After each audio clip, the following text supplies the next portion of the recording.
आज black book के author साक्षात पंकज जोशी सर मेरे सामने बैठे हैं।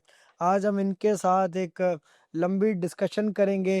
Everything about JEE maths, everything. जो भी बंदा मैथ्स को लेकर के, जेई की मैथ्स को लेकर के सीरियस है और उसमें विन करना चाहता है, लाइक ऑल इंडिया रैंक 1, वो ये वीडियो जरूर देखना। जो अभी 11th में नए आए हैं शायद उनको नहीं पता होगा, but black book is the best practice book available for JEE advance and JEE main maths. आज पंकज जोशी सर हमारे साथ बैठे हैं और हम अभी एक चेस की गेम खेल रहे थे और ये बहुत ज़्यादा मतलब ना एक उस पड़ाव पे जा चुकी है और इसी पॉइंट पे मैंने कहा कि हम ना अब रिकॉर्ड चालू कर देते हैं सो दैट गेम किसी तरह डिले हो सके। मुझे डर लग रहा है। जो पंकज सर हैं या जो हमने NK सर, NJ सर या नरेंद्र अवस्थी सर, ये सारे टीचर्स जो हैं, ये या MS चौहान सर, ये सारे टीचर वाइब्रेंट एकेडमी के डायरेक्टर्स हैं, वाइब्रेंट एकेडमी के फाउंडर्स हैं। इन्होंने वाइब्रेंट एकेडमी ना मतलब जो बंसल क्लासेस है जिन्होंने कोटा शुरू किया था, उसके बाद जो है ना वो वाली स्पिरिट वो आज जहाँ जिंदा है वो वाइब्रेंट एकेडमी में ही है। तो आज हम पंकज जोशी सर से बात करेंगे। इनके जो रैंकर स्टूडेंट्स हैं जो टॉप रैंक्स लेके हैं। सर आपने कौन कौन से टॉप रैंकर जनरेट किया? मैंने AIR 1 को भी पढ़ाया है, 2 को भी पढ़ाया है, 5 को भी पढ़ाया है, 6 भी पढ़ाया, 110 मल्टीपल टाइम्स पढ़ा है सर। मतलब सर मैंने तो एक भी आपका डायरेक्टर नहीं देखा जिसने AIR 1 को ना पढ़ा है। मतलब सारे AIR 1 के टीचर्स हैं यहाँ पे। और ऐसे ही मतलब सोचो टॉप 10 में ही आपने 4-5 रैंक्स तो पढ़ा ही दिए इसका मतलब। हाँ, तो जो सोचो जरा, जो टीचर कितना नॉलेजेबल होगा वो टीचर। तो आज हम उनसे सीखेंगे कि जेई एडवांस मैथ्स में कैसे एक्सपर्ट बन सकते हैं, जेई को कैसे क्रैक कर सकते हैं, और इनके बारे में भी जानेंगे, कोटा के बारे में जानेंगे, इनके रैंकर स्टूडेंट्स के बारे में जानेंगे। सर थोड़ा ब्लैक बुक के बारे में बताओ जरा कि ब्लैक बुक क्या है और बच्चे को उसको कैसे बेस्ट यूज करना चाहिए।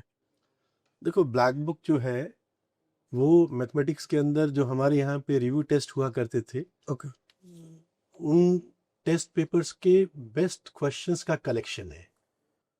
ओके। तो ये जो मतलब बंसल थ्रू वाइब्रेंट, जो आप थ्रू आउट जो आपने अच्छे क्वेश्चन इन रैंकर्स को हमेशा देते रहे हो, रिफाइन होते रहे हैं, वही आपने कंसोलिडेट किए, सही से उनको क्यूरेट किया और वो ब्लैक बुक बन गया। हाँ बिल्कुल। ऐसा कैसे? हाँ, ओवर द इयर्स जो हमारे रिव्यू टेस्ट के अंदर भी जो टॉपर्स के हिसाब से जो अच्छे क्वेश्चंस थे, उनको हमने सेलेक्ट करके बुक फॉर्म में प्रैक्टिस के लिए दे दिया। उसी को ही हम लोग ब्लैक बुक कहने लग गए। ब्लैक बुक हो, ब्लैक कवर की वजह से। हाँ, ब्लैक कवर की वजह से, तो बच्चों का दिया हुआ नाम है। सर जब मैं मतलब पंजाबी बाग में दिल्ली में मैं पढ़ता था, तो वहां पर बहुत नाम होता था ब्लैक बुक का कि यार ये बुक है, ये बुक किसने कर ली तो IIT कंफर्म है, मतलब ये बुक जिसने कर ली वो IIT की मैथ्स तो फोड़ ही देगा। तो ऐसे एक बहुत वो था। और ब्लैक बुक का मतलब एक है सर नाम शायद। आज जो बच्चे ऑनलाइन पढ़ रहे हैं वो ऑफलाइन में तो सारे बच्चे ये बात जानते ही हैं, क्योंकि ऑफलाइन वो किताब मिलती है, टीचर्स खुद रेकमेंड करते हैं, कई टीचर उसको फॉलो करते हैं किताब को। और बड़े बड़े टीचर्स फॉलो करते हैं, HODs मैंने देखे हैं बहुत सारे जो फॉलो करते हैं।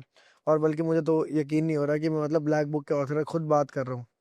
तो ब्लैक बुक इतनी वाइड स्प्रेड किताब है, तो ऑनलाइन बच्चे जो है वो इसको कैसे यूज करें अपने लिए, या ओवरऑल भी इसके बारे में थोड़ा बता सकते हो?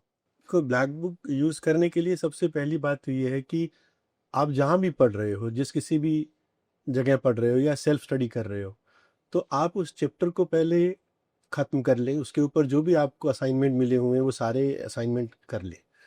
और उसके बाद में जब आपके पास में प्रैक्टिस की बारी आती है कि अब मेरा ये चैप्टर बहुत अच्छे से तैयार हो गया है, अब मैं IIT JEE एडवांस के लेवल पर जाना चाहता हूँ, तो वो जो गैप है उसको ये ब्लैक बुक फिल करती है कि आप कोई चैप्टर अच्छे से करने के बाद में प्रैक्टिस के लिए इस बुक को उठाएं।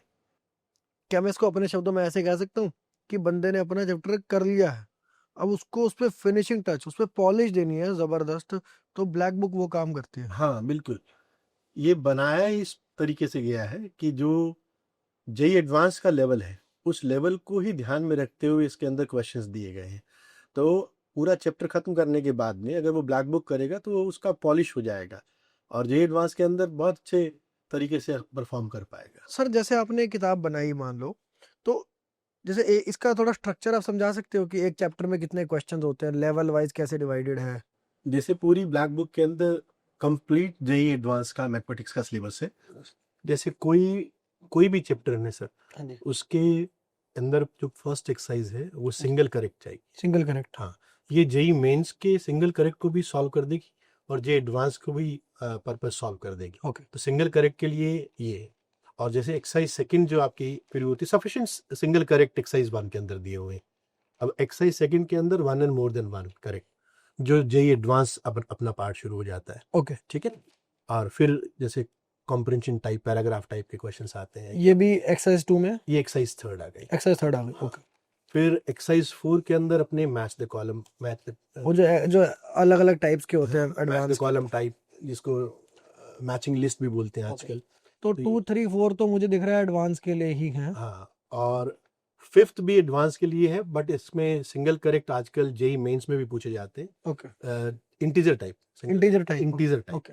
इंटीजर टाइप जेई मेंस में भी पूछे जाते हैं 5 सवाल, और जेई एडवांस के अंदर तो पूछे ही जाते हैं। तो लास्ट की जो एक्सरसाइज 5 है वो सब्जेक्टिव टाइप प्रॉब्लम्स बोलते हैं, जिसके अंदर इंटीजर आंसर है। तो इस तरीके से पूरा का पूरा जो JEE mains and JEE advance का मैथमेटिक्स का पैटर्न है, तो उस पैटर्न को ध्यान में रखते हुए इसकी एक्सरसाइजेस बनाई गई। तो जैसे सर ये ब्लैक बुक है, क्या वाइब्रेंट के अंदर आप इसी को आधार बना के पढ़ाते हो, किस तरह? हाँ, ब्लैक बुक के को बेसिस बना के हम लोग प्रैक्टिस करवाते हैं। ठीक है ना। इससे पहले जो होमवर्क के लिए असाइनमेंट होते हैं वो तो हमारी अलग होते हैं, जो स्टैंडर्ड बुक्स हैं वो अलग होती हैं, लेकिन जो प्रैक्टिस का जो पूरा का पूरा बेसिस है वो ब्लैक बुक बनता है। अगर आपसे कोई बच्चा पढ़ रहा है तो आपके पहले वो लेक्चर अटेंड करता है, फिर साथ साथ डीपीपीज करता है, फिर वो शीट्स करता होगा चैप्टर खत्म होने के बाद, और फिर बारी जस्ट ब्लैक बुक की आती है, ऐसे रहता है क्या? इसके बीच में कई टॉपिक्स के अंदर हम लोग जो स्टैंडर्ड इंटरनेशनल बुक्स हैं उनको भी हम लोग रिकमेंड करते हैं, और उनको भी हम लोग एज ए होमवर्क देते हैं। For example sir? जैसे आप ट्रिग्नोमेट्री के अंदर आप एस एल लोनी लीजिए, कोऑर्डिनेट ज्योमेट्री के अंदर एस एल लोनी है, okay. Calculus in one variable I am around. I am Aaron भी है, राइट। और बर्मन है, ओके। वो भी कैलकुलस के अंदर है। तो ये जो स्टैंडर्ड बुक्स है, हॉलन नाइट अलजेब्रा के अंदर है, प्रिलिप्को प्रॉब्लम बुक्स है। ओके। तो ये बुक्स के क्या आप क्वेश्चंस, इन बुक्स का क्या सिग्निफिकेंस है सर जेई में जो फॉरेन ऑथर्स की है, आप इनको कैसे देखते हो? जैसे अगर आप कोनिक सेक्शन की हम बात करें, जिसमें कोनिक आपको एक पर्टिकुलर एग्जांपल देके बताता हाँ हूँ जी। कि मैथमेटिक्स के अंदर जो कोनिक सेक्शन है उसके अंदर जो कोऑर्डिनेट ज्योमेट्री की एस एल लोनी बुक है, उससे बेहतर किताब कोनिक सेक्शन पर कोई अवेलेबल नहीं है। अच्छा सर, ऐसा क्या है, थोड़ा मुझे बता सकते हो? मैंने कोनिक के लिए मैंने जीते वानी की थी, तो मतलब मैंने किताब से ही पढ़ा है, पर मैं समझना चाहता हूँ एस एल लोनी तो पतली सी किताब आती है ना, या नहीं ये बड़ी किताब है इसकी? कोऑर्डिनेट ज्योमेट्री की, क्योंकि ये प्रॉब्लम बुक है, थोड़ा सा इसके अंदर थ्योरी दिया हुआ है, ओके। और ये प्रॉब्लम का कलेक्शन जो कोनिक सेक्शन के ऊपर है, पैराबोला, एलिप्स एंड हाइपरबोला पर, वो बहुत अच्छा कलेक्शन है। और अच्छा मैंने ये देखा है कि बहुत सारे सालों के अंदर जेईई एडवांस के अंदर एज इट इज क्वेश्चंस यहाँ से पूछे गए हैं। सर, कई बार मैं देखता हूँ जैसे आपने इन किताब का मेंशन किया, ये तो जैसे कहीं ना कहीं अलग पर्पस के लिए लिखी गई किताबें हैं, और कई बार शायद जेई के स्कोप से बाहर जाती हूँ, या कई बार कॉम्प्रिहेंसिव भी ना हो। मान लो मैंने कैलकुलस या एस एल लोनी से ही मान लो कोनिक सेक्शंस पढ़ने की कोशिश की या क्वेश्चंस भी किए, तो मुझे डाउट रहेगा कि क्या उसमें वो कवरेज है जो जो जेई एडवांस की एक्सपेक्टेशंस है। बहुत अच्छा कवरेज है। जैसे मैंने आपको पर्टिकुलर एग्जांपल दिया कोनिक सेक्शन का ना, तो कोऑर्डिनेट ज्योमेट्री के अंदर इवन सर्कल भी बहुत अच्छा से कवर किया गया है, ओके। और जितने भी डिफरेंट डिफरेंट टाइप के क्वेश्चंस कोनिक सेक्शन पर बन सकते हैं वो सारे एस एल लोनी के अंदर आपको मिल जाएंगे। ओके। तो मैं तो बच्चों को, अपने अच्छे बच्चे जो हमारे यहाँ पे हाँ जी। पढ़ते हैं, उनको मैं हमेशा यही गाइड करता हूँ कि अगर आपको कोनिक सेक्शन तैयार करना है तो आपको एस एल लोनी के बियॉन्ड जाने की जरूरत ही नहीं है। ओके। तो अब बच्चे की जर्नी में फिर आते हैं हम। उसने शीट कर ली, ठीक है, आपकी शीट्स करी, वाइब्रेंट, ठीक है, उसके उसके जस्ट बाद वो क्या ब्लैक बुक करेगा या ये सब बुक्स करेगा? ये जो बुक्स है वो तो हम साथ साथ में करवाते हैं। ओके। जैसे मैंने कोई लेक्चर लिया और मेरे को लगता है कि यहाँ तक मैं कवर कर गया और अब इसके ऊपर 20 क्वेश्चंस मैं इस बुक से दे सकता हूँ, तो मैं उसको बता देता हूँ कि भाई नेक्स्ट क्लास के अंदर ये 15 या 20 सवाल इस बुक में से डिस्कस होंगे। ओके। इस तरह से ये बुक साथ साथ में चलती हैं, लेक्चर के साथ साथ में। जब लेक्चर एंड अप होता है तो हम लोग शीट देते हैं, वो बच्चा उस शीट को करता है। फिर जैसे मान लो कोई चैप्टर खत्म हो गया, उसकी शीट खत्म हो गई, दूसरा चैप्टर शुरू हो गया, उसकी थ्योरी खत्म हो गई, तो पहले चैप्टर को रिवाइज करने के लिए हम लोग ब्लैक बुक का रेफरेंस देते हैं कि आप ब्लैक बुक में से सिंगल करेक्ट एक्सरसाइज 1 के फर्स्ट 20 क्वेश्चंस कर लीजिएगा। इस तरह से ब्लैक बुक को हम लोग कई बार टच करते हैं। तो क्या ऐसा रहता है सर कि आईए मैरॉन या ये सब किताबें जो आपने बताई, इनमें से आप कुछ सिलेक्टेड क्वेश्चंस बच्चों को कहते हो करने के लिए, हाँ, या ये पूरी-पूरी कहते हो? नहीं, जैसे आईए मेरॉन भी बहुत सेलेक्टिव क्वेश्चंस है। मोर देन दैट हम लोग जो ध्यान करते हैं, जैसे जीएन बर्मन है, हाँ जी। इसके अंदर हम लोग बहुत सारे क्वेश्चंस करने को लिए देते हैं। कैलकुलस के अंदर जीएन बर्मन जो बुक है, तो उसके अंदर हम लोग जो ग्रेडेड क्वेश्चंस हैं उनको हम लोग कर रहे हैं, हम बता देते हैं कि यहाँ से यहाँ तक करके लाना है, तो बच्चा होमवर्क के रूप में उनको करके लेके आता है। ओके, ओके, समझ गया। और ब्लैक बुक जो है आप जनरली कहते हो रिवीजन करने के लिए, हाँ, प्रैक्टिस बुक है। प्रैक्टिस और रिवीजन, हम्म। समझ गया। सर मुझे ब्लैक बुक के सक्सेस के बारे में बताओ कि ये ब्लैक बुक कब इतनी वायरल हुई? और जब आप यहाँ वाइब्रेंट में बैठे हुए थे कोटा में, तो आपने देखा ये देश भर में बच्चा-बच्चा इसको कर रहा है। तो वो क्या था जिसने इसको सक्सेस बनाया, और आप कैसा महसूस कर रहे थे उस टाइम? ये 2015 के अराउंड फर्स्ट एडिशन इसका आया था। ओके, उस समय जो जैसे 2017 के अंदर हमारे पास में बहुत अच्छे बच्चे थे जिन्होंने सेकंड रैंक लेकर आया, फिफ्थ रैंक लेकर आया, सूरज महेंद्रगढ़ का ही लड़का था। उन्होंने इस ब्लैक बुक को बहुत अच्छे से सॉल्व किया, और बहुत सारे और भी जो अच्छे बच्चे हैं जिन्होंने सॉल्व किया। तो धीरे धीरे मार्केट के अंदर अच्छा रिजल्ट भी प्रोड्यूस कर रहे थे, और जहाँ भी अच्छा रिजल्ट होता है तो एक नेचुरल क्यूरियोसिटी होती है बच्चों की कि इन्होंने किया क्या। तो उन बच्चों ने क्योंकि ब्लैक बुक की थी, तो धीरे धीरे टीचर भी इस बुक को रिकमेंड करने लग गए। सर आपके को ऑथर भी हैं इसके अंदर, वीजी सर हैं। तो जैसे कैसे आपने मतलब कोलैबोरेट किया दोनों ने इस बुक के अंदर, उसके बारे में बता सकते हो आप? जैसे मैंने बताया कि हम ये जो बुक है, ये एक कलेक्शन ऑफ दोज प्रॉब्लम्स है जो हमारे रिव्यू टेस्ट के अंदर यहाँ वाइब्रेंट एकेडमी के अंदर ऑलरेडी आ चुके थे। तो ओके। उन्हीं प्रॉब्लम्स में से जो अच्छे प्रॉब्लम्स थे, उनको हमने पिक करके एक ब्लैक बुक तैयार की है। सर तो आपका जन्म कहाँ पे हुआ था? मेरा जन्म हुआ था श्रीगंगानगर में। श्री गंगानगर। हाँ। सर पता है मैंने श्री गंगानगर के बारे में ना एक बार मैप पे देख रहा था, मैं बहुत देखता हूँ सर मैप वगैरह, तो देखा वहाँ से हरियाणा भी बगल में, राजस्थान में तो वो है ही, और पंजाब भी बगल में है, और पाकिस्तान भी बगल में है। तो वहाँ पे लैंग्वेज मेरे ख्याल पंजाबी बोलते हैं ज़्यादातर ना, ऐसा है सर? आप भी पंजाबी जानते हो? हाँ, पंजाबी जानता हूँ। पंजाबी आप फ्लुएंट पंजाबी हाँ, बोलते हो? पंजाबी बोल सकता हूँ मैं, हरियाणवी भी फ्लुएंटली बोल लेता हरियाणवी फ्लुएंट बोल लेता हूँ, हूँ। नाइस। मैं भी सर, मैं ना पंजाब में हरियाणा में कैथल डिस्ट्रिक्ट है, तो उसके बिल्कुल पंजाब बॉर्डरिंग विलेज से मेरे फादर वहाँ पे बॉर्न हुए थे। तो then I grow up in Delhi, and मेरे घर में पंजाबी बोलते हैं, तो उससे मैं भी जो है पंजाबी लैंग्वेज बहुत इजीली समझ भी लेता हूँ, बोल भी लेता हूँ। तो आपने फिर क्या पढ़ाई कहाँ से करी, थोड़ा उसके बारे में बताओ सर? मेरा स्कूलिंग तो श्रीगंगानगर से ही हुआ, ओके। और उसके बाद में मैं बीटेक करने के लिए एनआईटी जमशेदपुर चला गया था। सर जैसे आपका मैथ्स में कहीं ना कहीं तो बहुत ज़बरदस्त इंटरेस्ट रहा होगा कि आपने बुक भी लिखी उसके बारे में, और आप यहाँ पे भी एक मतलब एक प्राइम टीचर हो कोटा के अंदर, तो मैथ्स में क्या बचपन में भी इंटरेस्ट था आपका? हाँ, मैं बचपन से ही मैथ्स में बहुत स्ट्रांग था। तो क्या था सर जो और बच्चे जिस तरह मैथ को नहीं देख पाते तो आप देख पाते थे, ऐसा क्या था? मुझे ना मैथ्स जो है लाइफ के बड़ी क्लोज लगती थी, कि अगर मैं, क्योंकि एक बेसिक नेचुरल सी क्यूरियोसिटी मेरे को बचपन से ही थी कि ये यूनिवर्स क्या है। थोड़ा जानने की इच्छा थी कि कैसे काम करता है, कोई ना कोई फॉर्मूला होगा जिसके बेसिस पर ये पूरा यूनिवर्स काम करता है। तो मुझे बचपन में यही समझ में आया कि शायद मैथ्स के थ्रू मैं ये समझ सकता हूँ कि यूनिवर्स कैसे ऑपरेट करता है, जो एक्सटर्नल चीज़ें हैं। समझ पा रहा हूँ सर। जैसे मेरे केस में क्या होता है, कई बार वो जो theta equal to L by R हम एक चीज़ पढ़ते होते हैं, तो 10th क्लास में टीचर पढ़ा भी रहे थे, तो वो नहीं एल बाय आर अंदर उसमें तो ऐसा था 2 पाई आर और 360 ऐसे करके, वो theta upon 360 into 2 pi r करके वो जो फॉर्मूला था, या इस तरह की चीज़ें थी ना, तो सब लोग ना रटते थे इन चीज़ों को। पर पता नहीं मेरे को ना जुबान से अपने आप ही निकल जाता था कि यार यही होना चाहिए इसका। कहीं ना कहीं शायद वो मैं सर्कल को, उस पैरामीटर को कहीं ना कहीं सोच, पेरीमीटर को सोच पा रहा था, और वो एंगल का रिलेशन सोच पा रहा था। तो वो चीज़ें मेरे को भी ना बाय इंट्यूशन क्लिक करती थी।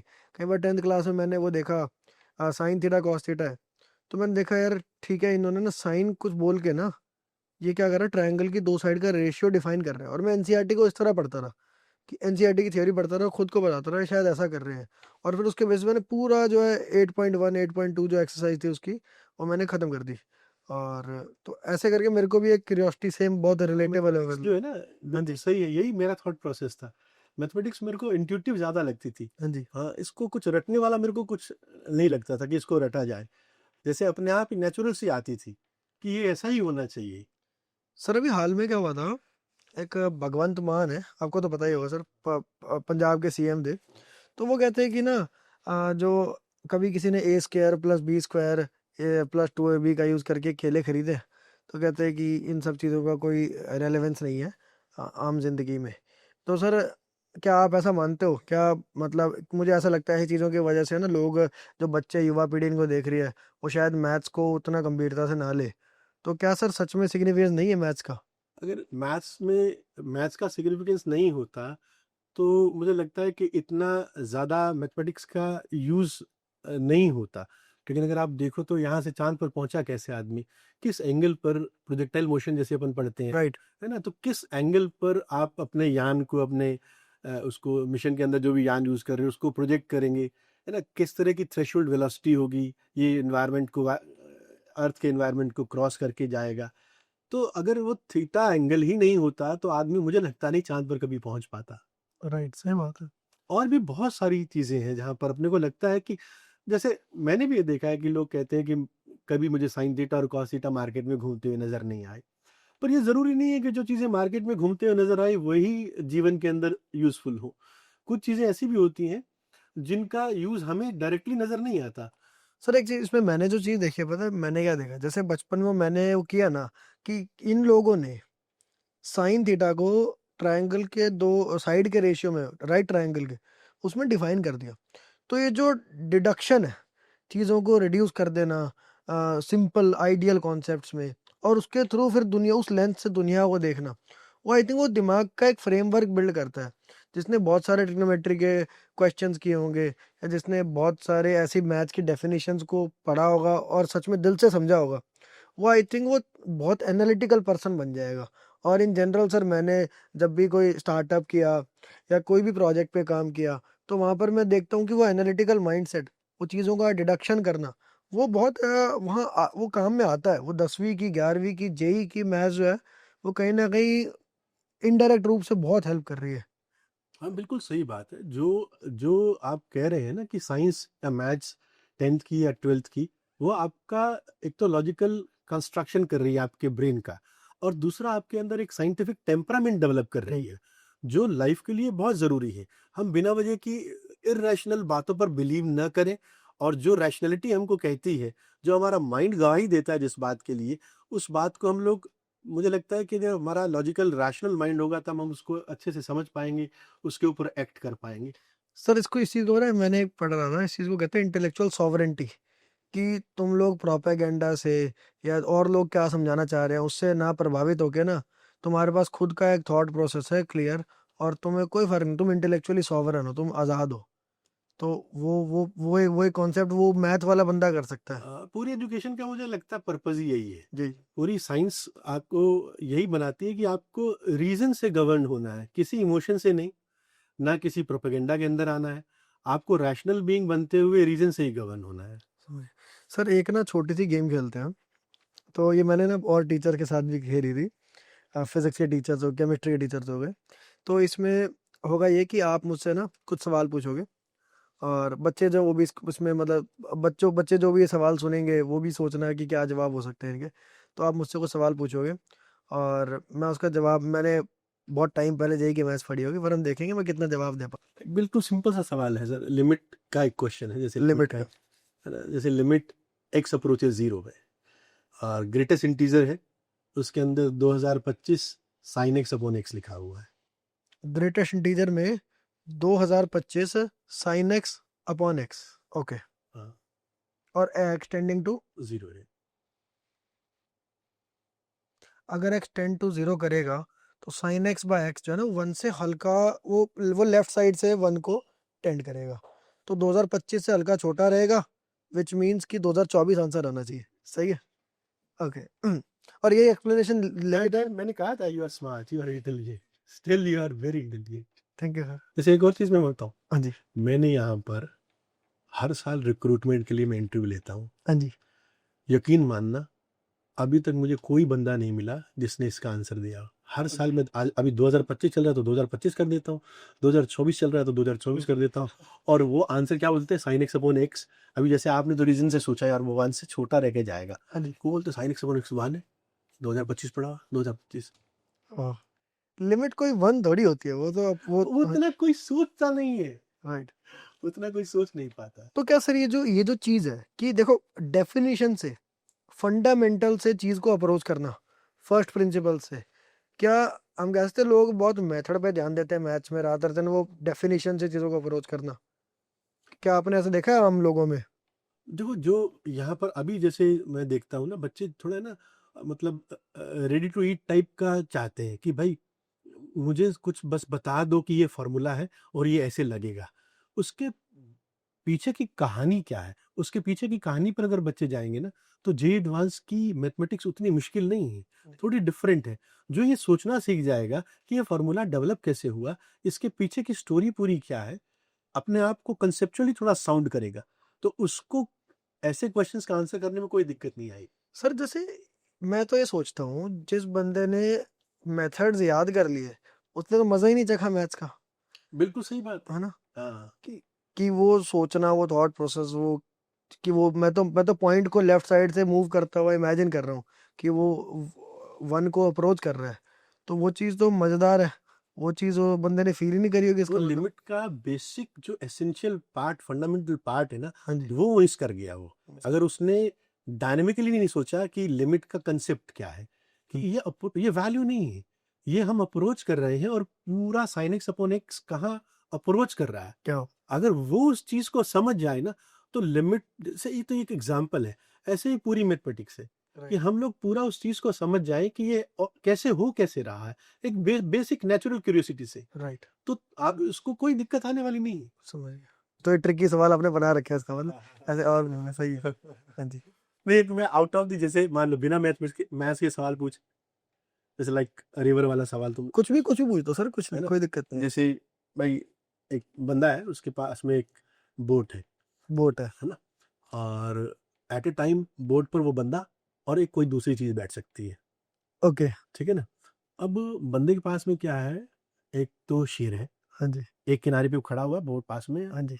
और बंदे के पास में एक शेर है, हाँ जी। एक बकरी है, एक हाँ जी। घास की टोकरी है, शेर, बकरी और घास की टोकरी। हाँ तीन जी। चीजें, ठीक है ना।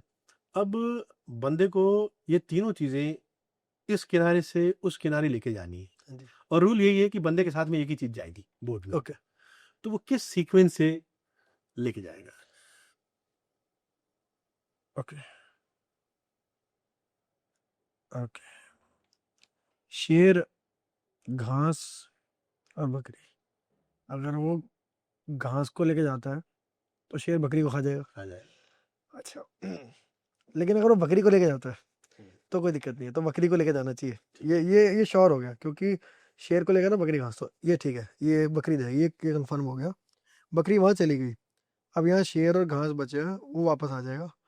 और लेकिन अब अगर वो वहाँ पे घास को छोड़ के आएगा तो बकरी फिर घास खा जाएगी, और शेर को छोड़ के आएगा तो शेर बकरी खा जाएगी। वो ऐसे कर सकता है कि मान लो शेर वहाँ पे बकरी को छोड़ आया, जो बोटमैन है वो बकरी को छोड़ आया और घास को वापस ले आया, इस तरह का कुछ कर सकता है? हाँ कर सकते तो फिर तो हो जाएगा। आ, पहले बकरी को छोड़ के आया ना, अब वो वहाँ घास छोड़ के आएगा और बकरी ले आएगा, हैं। और फिर बकरी को यहाँ छोड़ेगा और वहाँ शेर ले जाएगा, और फिर बकरी को वापस आके ले जाएगा। ऐसा सही है। और क्या इसमें ऐसा भी हो सकता है कि जो सेकंड टाइम में वो घास को लेके गया था उसकी जगह शेर ले जाता, और हाँ वहां से बकरी वापस नहीं हाँ आ, तो ये रिप्लेसेबल हो गए दोनों। एग्जैक्टली। ओके, क्योंकि ये दोनों एक्सट्रीम्स। फर्स्ट जो था ना सीक्वेंस, हाँ जी। बकरी को लेके जाना, हाँ जी। That was essential. That was हाँ, चेक्स। चेक लग गया। यार देखो मैथ के सवालों के जवाब तो मेरे पास है सर, के ना चेस के मूव्स के जवाब नहीं है मेरे पास। सर इसको बाद में खेलेंगे आप। आपको सर मैथ का सवाल पूछो ना, आप इसको छोड़ो। मैं इसमें तो बहुत तेज है सर। अरे हाँ, आपका बेंड ऑफ माइंड काफी लॉजिकल है सर। सर जैसे चलो इसी को बात करते हैं एक बार, ये बेंड ऑफ माइंड लॉजिकल कैसे बनता है? क्योंकि सर मेरा तो बन गया, पर आपने बनाया होगा कईयों का, तो कैसे बनता है? देखो इसमें थोड़ा पार्ट तो नेचुरल इंक्लिनेशन है। ओके, मुझे ऐसा लगता है कि ह्यूमन बीइंग नेचुरली रैशनल है, नेचुरली नेचुरली रैशनल है। अगर आप किसी भी बच्चे को रीजन से चीजें समझाएंगे ना, चाहे उसको समय लग जाए, सब बच्चों की अपनी अपनी जर्नी है, अपना अपना पेस है लर्निंग का, लेकिन धीरे धीरे बच्चा उस रीजन को, उस लॉजिक को पकड़ने लगता है। और जब वो उस लॉजिक के थ्रेड को पकड़ लेता है ना, फिर उसको कोई भी सब्जेक्ट जो साइंस रिलेटेड है वो बड़ा आसान लगता है। तो हमारा पर्पस तो इतना रहता है कि मैं उसको मैथ्स का वो धागा पकड़ा दूं, जिसकी बदौलत ये अपने आप रीजन से उस मुकाम तक पहुंच जाएगा, उस लक्ष्य तक पहुंच जाएगा, उस लेवल पर चला जाएगा। वो लॉजिक से, मतलब एक बार उसको साक्षात्कार करवाना लॉजिक से। हाँ, रीजन का उसको बस एक बार थोड़ा टेस्ट देना है, मैथ्स का टेस्ट देना है। उसको टेस्ट लग गया, मैथ्स मतलब रीजन है, प्योरली रीजन है, एंड थोड़ी प्रैक्टिस है। मतलब मैथ्स नहीं सर, लोग आई थिंक पीपल थिंक कि maths is like somebody made it up, but nobody made maths, it is the way it has always been. लोगों ने उसको डिस्कवर किया बस मैथ्स में, राइट सर? बिल्कुल, ये बहुत डीप क्वेश्चन है, हाँ जी। जिसके ऊपर एक स्टीफन हॉकिंस ने किताब भी लिखी है, God made integers. God made made integers, okay. Integers, उसमें कलेक्शन ऑफ एसेस हैं अच्छे अच्छे मैथमेटिशियन के। बट देखो, इतना बड़ा साइंटिस्ट, इतना बड़ा रैशनलिस्ट, जो हो सकता है गॉड की एग्जिस्टेंस को ना माने, लेकिन वो ये मान रहा है कि ये जो इंटीजर है कम से कम ह्यूमन ने तो नहीं बनाए हैं, है ना। पूरी की पूरी मैथमेटिक्स को मैं जैसे समझता हूँ सर, कि पूरी की पूरी मैथमेटिक्स माइंड की लॉजिकल जो कंस्ट्रक्शन है, उसका एक्सटर्नल मैनिफेस्टेशन ही है, कि बाहरी जगत के अंदर, बाहरी मतलब पूरी मैथमेटिक्स जो है अंदर से इनसाइड आउट है, मतलब ऐसे आती है। सर प्रोबेबिलिटी के अंदर आपने ये सुना होगा कि थोड़ा। अगर अपन हाँ कोई जी। फेयर कॉइन लेते हैं, हाँ जी। है ना, फेयर कॉइन के अंदर एक तरफ हेड है, एक तरफ टेल है, हाँ जी। और मैं अगर कॉइन को टॉस करता हूँ, तो इस बात की क्या प्रोबेबिलिटी है कि वो हेड वाइज गिरे? मैं क्वेश्चन रिपीट कर रहा हूँ। कॉइन उछाला, फेयर कॉइन है, और क्या प्रोबेबिलिटी है कि हेड आएगा? यही यही क्वेश्चन है। हाँ हाँ तो हाफ ही होनी चाहिए सर। हाँ। हाँ जी। अब सपोज करो कि मैं आपको कहूँ कि यार मैंने 10 मिलियन टाइम कॉइन को टॉस किया, हाँ जी। तो 5 मिलियन टाइम हेड आएगा, 5 मिलियन टाइम टेल आएगा। थियोरेटिकली आना चाहिए, मतलब थियोरेटिकली भी जरूरी नहीं आए, एनीवे। हाँ, उसमें एनीवे आपका सवाल पूछा हाँ जी। भाई 10 मिलियन टाइम मैंने टॉस किया, हाँ जी। तो how many times do you think that head will appear? I would expect it to appear, 10 million बोला ना आपने, हाँ, तो 5 million times I would expect it to appear. तो हेड में appear for 5 million times.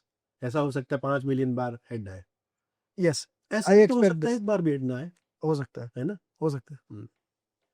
Because it is probability. It's probability. But अगर मैं number of tosses बढ़ाता जाऊं, 10 billion, 100 billion, and it goes to next to, मतलब I am very close to infinity, infinity. तो क्या होगा? तो शायद शायद मैं यहाँ पे एक स्टेटमेंट दे रहा हूँ जो इंट्यूशन से आ रही है, कि शायद लास्ट वो जो एक टॉस होगा उस पे हेड आना चाहिए। शायद, पता नहीं, मैं जो इंट्यूशन मेरे को कह रही है। जब हम हाफ बोलते हैं ना सर, हाँ जी। कि हाफ प्रोबेबिलिटी है हेड आने की, हाँ किसी जी। भी कॉइन को टॉस करते हैं, हाँ जी। इसका मतलब ये होता है कि बिकॉज इतना तो कंफर्म हो रहा है कि दो पॉसिबल ऑप्शन है, हाँ जी। आइदर टेल और हेड, तो 50% चांस टेल आने की है, 50% चांस हेड आने की। हम इसको यूं भी समझ सकते हैं कि अगर नंबर ऑफ टॉसेस, अगर मैं इंक्रीज करता जाऊं और नंबर ऑफ टॉसेस इनफाइनाइट की तरफ चले जाए, तो 1 हो जाएगी प्रोबेबिलिटी। नहीं तो हेड भी उतनी ही बार आएगा जितनी बार टेल आएगा। The ratio of head and tail will be almost equal.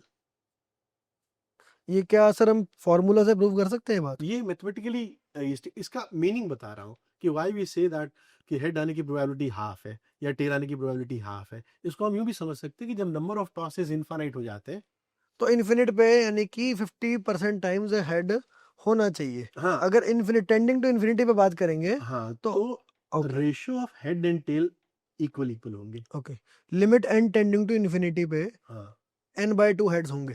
n/2 heads. Okay, very good. मतलब देखो, ये होती ये एब्स्ट्रैक्ट है सब, ये सब हम ये बातें कुछ एग्जिस्ट नहीं करती, कुछ नहीं होता है सब प्रैक्टिकली, पर कहने का मतलब ये सोच है एक बस, या और ये मैथ्स का मजा है सर, ये है एब्स्ट्रैक्ट मैथ्स जो होती है। आई थिंक इसका तो बहुत ही शायद ही कोई एप्लीकेशन होगा, वो भी शायद, बट मज़ा आता सर। मतलब मैं तो सोचता भी नहीं इसका क्या एप्लीकेशन है। तो नहीं सर, मुझे बड़ा अच्छा लगा कॉन्सेप्ट कि हाँ इन्फिनिट टाइम्स अगर होगा, n tending to infinity heads n by 2 times होंगे, कि कभी तो उस तरफ बायस होगा, इस तरफ में भी इस तरह सोचा हुआ होगा।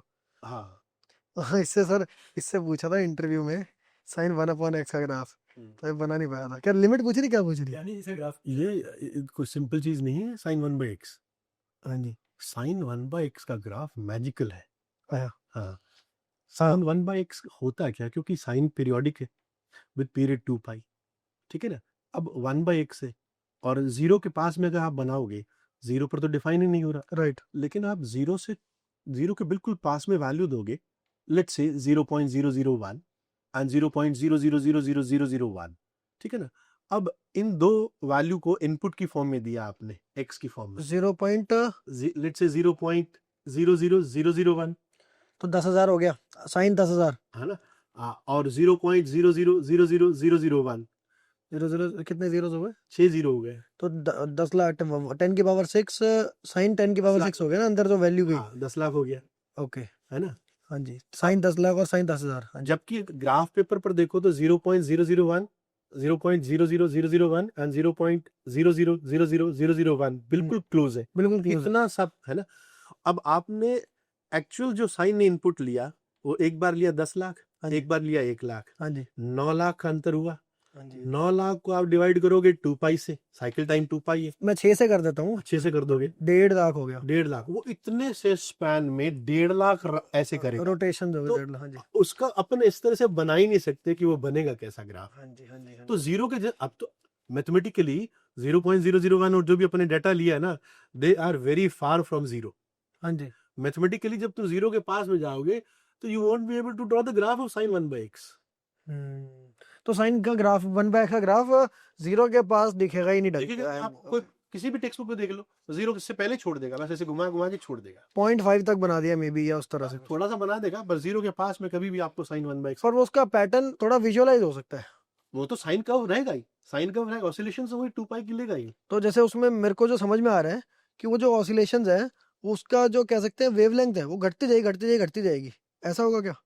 वो तो मतलब ये जो अगर आप हाँ इसको बोल रहे हैं, हाँ जी। स्पैन को बोल रहे हैं, तो ये तो बहुत डिक्रीज करता जाएगा, डिक्रीज करता है, हाँ। बट 2 पाई पीरियड तो 2 पाई पीरियड 2 पाई रहेगा, पीरियड वही रहेगा वो। फिर आगे तो और रैपिडली मूव करेगा। हाँ जी। हाँ जी। और जैसे जैसे आप जीरो के पास में जाएंगे 1/x जो है इन्फिनिटी की तरफ जाएगा ना, हाँ जी। तो वो बहुत रैपिडली मूव करेगा।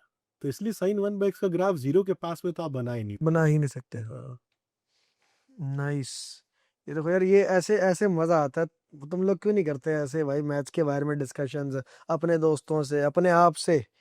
अपने आप से करते हो सर आप मैथ्स के बारे में डिस्कशंस? हमको तो अपने आप से ही करने पड़ते हैं, अपने आप से ही करने। क्योंकि जो स्टूडेंट्स होते हैं वो चैलेंज, अब जब इनिशियल ईयर थे पढ़ाने के, तो फॉर्चुनेटली हमको बहुत अच्छे बच्चों को पढ़ाने का मौका मिला ना। तो बच्चे चैलेंज के रूप में क्वेश्चंस थ्रो करते हैं ना, तो आप उनको बताने के चक्कर में आप पढ़ते हैं। हाँ जी। तो आपको अपने आप से बातें करनी पड़ती है, अपने आप को बोलना पड़ता है कि अच्छा मान लो, बच्चे की तरह सोचना पड़ता है कि अगर अच्छा तूने ये बताया, तो बच्चा कैसे समझेगा कि साइन 1/x का ग्राफ क्यों नहीं जीरो के आगे बनाया बुक वाले ने, तो उसको समझाएगा कैसे? तो बुक वाले एक्सप्लेन थोड़ी करते हैं, बुक वाले तो बस वहाँ साइन 1/x का ग्राफ ओरिजिन के आसपास छोड़ देते हैं। तो एज ए टीचर हमें एक्सप्लेन करना पड़ता है कि आगे ग्राफ क्यों नहीं बनाया। जीरो को छोड़कर बाकी तो एक्स के हर वैल्यू पर डिफाइन है ना, राइट। तो जीरो पर छोड़ दीजिए आप, बाकी जगह तो बनाइए, लेकिन बाकी जगह भी नहीं बनता है। उसमें बस लेकिन पैटर्न देख सकते हैं, एक पैटर्न को हम विजुअलाइज कर सकते हैं कि ऐसा हो रहा होगा। बिल्कुल, पैटर्न तो यही है कि वो साइन कर्व है तो 2 पाई पीरियोडिक तो होगा ही। और इसका जो वो ये मतलब -1 से 1 के बीच में रहेगा वाई, बीच में रहेगा। ओके। उस पे जो इसका कह सकते हैं एम्पलीट्यूड कह सकते हैं, उस पे फर्क नहीं आएगा जो, ओके। जैसे जैसे चेस बोर्ड रखा हुआ, इसके अंदर आप देख रहे हो कि 64 स्क्वायर्स हैं, हाँ जी। है ना। तो अगर मैं रेंडमली 2 स्क्वायर पिक करता हूँ, ओके। है ना, तो इस बात की क्या प्रोबेबिलिटी है कि दोनों स्क्वायर की एक साइड कॉमन होगी? प्रोबेबिलिटी पे चला गया ना वो। प्रोबेबिलिटी न्यूमेरिकल भी है, और सर मेरे को थोड़ा प्रोबेबिलिटी हल्का कच्चा है, पर I will give it a try. I will give it a fair try. तो इसमें क्या है,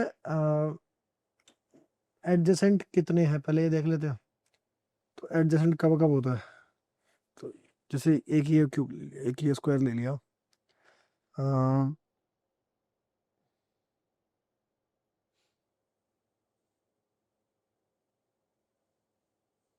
मुझे एडजेसेंट पेयर सोचने होंगे।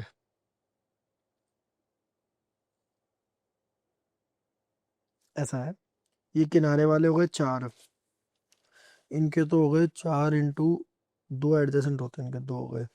फिर ये वाले हो गए कितने, 1 2 3 4 5 6, 6 तो 24 हो गए। और इनके एडजेसेंट कितने होते हैं, अगर यहाँ कोई है तो उसके 3 एडजेसेंट दिख रहे हैं। और फिर अंदर वाले हो गए, और उसके अंदर हो गए ये कितने हैं, 1 2 6, ये ना 6 इंटू 6 36 हो गए। हाँ 36। और इनके एडजेसेंट हैं 4। जितना मतलब ये कह सकते हो, थोड़ा मैं आंख बंद करके शॉट मारने की कोशिश कर रहा हूँ, उसका हाफ कर दिया मैंने क्योंकि शायद मैं डबल काउंट कर रहा हूँ। तो 8 plus 72 plus 36 into 4 144, 80 224/2 which is 112। और 112 और टोटल कितना होगा इसमें पेयर्स, तो 64 डब्बे हैं, तो 64C2। क्या ये सही आंसर है? बिल्कुल सही है। सही है, चलो बढ़िया। सर इसमें चलो मेरे को एक डाउट बताओ आप। हाँ। मेरे को प्रोबेबिलिटी का सर क्या था, मैं सेल्फ स्टडी करता था, तो प्रोबेबिलिटी मैंने बहुत जगह पे मेरे को डाउट्स ना रह जाते थे। तो एक आज आपसे मौका मिला, आज मैं खुद पंकज जोशी सर से साक्षात उनसे पूछूंगा कि ये सर, ये मैं विजुअलाइज नहीं कर पाया कि ये मैंने सही सोचा कि केसेस जिस तरह सोचे, क्या ये स्टैंडर्ड तरीका है? ये इससे आसान तरीका बताता हूँ, अच्छा आप कुछ आसान तरीका बताओ प्लीज। है ना, कि जैसे मैं इसी पे बताऊं। हाँ जी बताओ। आपने ये तो सही सोचा कि 64C2 से हाँ जी 2 स्क्वायर का सिलेक्शन किया जा सकता हाँ है, जी ये अपने पास सैंपल स्पेस बन गया है। हाँ जी फिर जैसे अगर मैं आपको कहूँ कि ये जैसे रो 1 है, इसके अंदर 2 एडजेसेंट स्क्वायर देखने हैं, तो एक ये हो गया, एक ये हो गया, 2 हाँ जी 3 4 5 6 7, 7 पेयर्स हो गए, 7 हो गए ना, इसमें भी 7, इसमें भी 7, 7 इंटू 8 28। 36 हो गए। अब आप कहोगे सर आप रो को जैसे किया है वैसे इस कॉलम को कर लो, ठीक है ये हो गए, ओके, ये हो गए, 56 और हो गए, 112। 112 हो गए। सही है, हाँ यही तो है। हाँ तो ये सर जो होता है ना, मैं बताता हूँ, मेरे को प्रोबेबिलिटी हमेशा जो है ना, एक विजुअलाइजेशन में इशू क्या है, मुझे पता नहीं चलता कब मैं ओवर काउंट कर रहा हूँ, और ये भी पता नहीं चलता कि मैंने सच में पूरा काउंट कर लिया कि नहीं कर लिया। आई थिंक वही सारी बात उसी की रहती हाँ, बात उसी की है ना। यहाँ पे ही मैंने इसलिए ये जो 1/2 भी किया, तो मैं इसको विजुअल, सर आप ये मुझे विजुअलाइज करा सकते हो कि ये जो मैंने पेयर निकाल लिए, चलो मुझे लगा ये यही होना चाहिए था आंसर। बिल्कुल सही है, क्योंकि पर जैसे जैसे आपने क्या किया, आपने जब इसको चुना, हाँ जी ठीक है ना, तो इसके एडजेसेंट में ये आया, हाँ जी जब आप इसको चुनोगे तो इसके एडजेसेंट में ये आया, हाँ तो जी ये सिलेक्शन तो सेम ही था ना, हाँ जी। इसलिए बाय 2 किया आपने। पर सर 2 बार किया है, ये कंफर्म कैसे करूं, क्या पता 3 बार किया हो। नहीं, क्योंकि आप जैसे आपने कहा कि आपने जो कहा कि ये है 4 कॉर्नर वाले, और इनके साथ में ये ऐसे किया ना आप, हाँ जी तो अब ये जो है ये इसके साथ में काउंट हो गया, हाँ जी और जब इसको करोगे तो ये इसके साथ में एक ही बार काउंट हुआ, हाँ, तो एक ही इसलिए बार बाय हुआ 2 तो किया। 2 बार हो गया। इसी तरीके से बाकी केसेस है। ऐसे तो सर बच्चों को बड़ा मजा आता है आपके साथ पढ़ने में।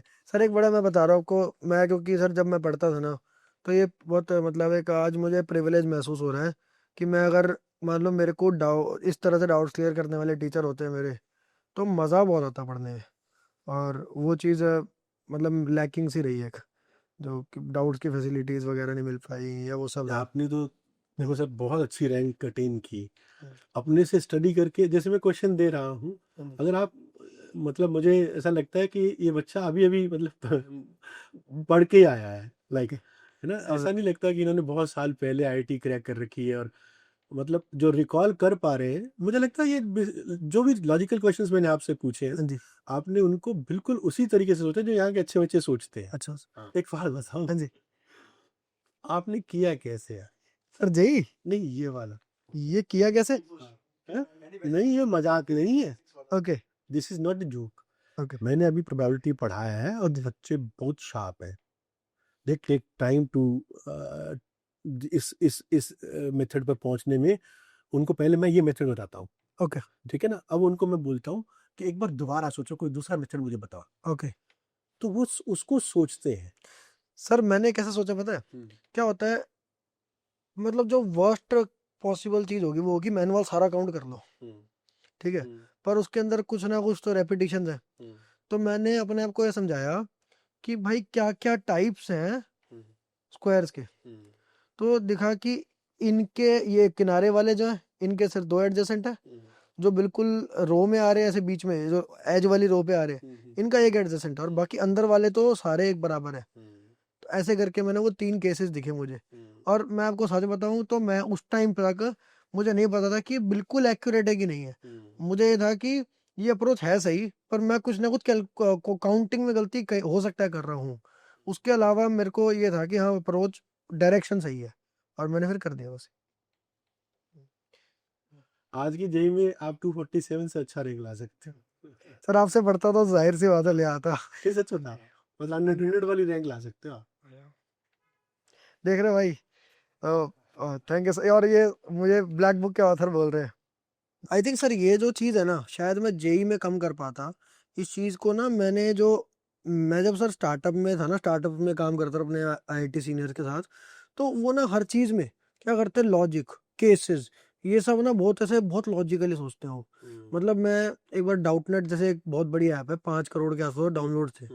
तो उसके फाउंडर थे, मैं उनसे बात कर रहा था, उन्होंने मेरे को, मेरे आई दिल्ली के सीनियर है वो, उनसे मैंने पूछा था, कुछ सवाल पूछा, तो वो ना इतनी लॉजिकल बात करते हैं। और मैं बच्चा था, मैं जज्बाती सोचता था, तो इतनी लॉजिकल बात करते हैं कि ना कई बार सोचने मजबूर हो जाते हैं।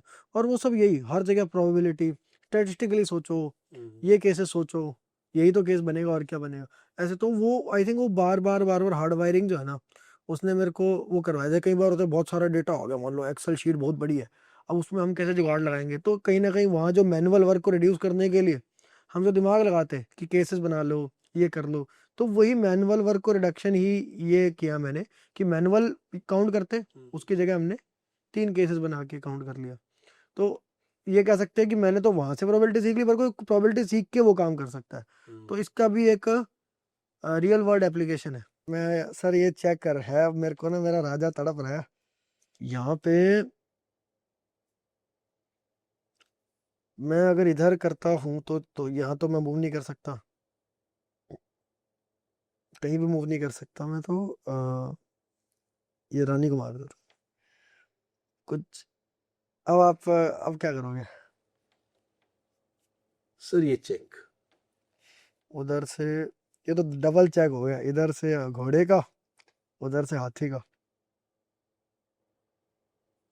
और इधर करूंगा तो ये दिक्कत है, इधर घोड़ा यही है एक मूव।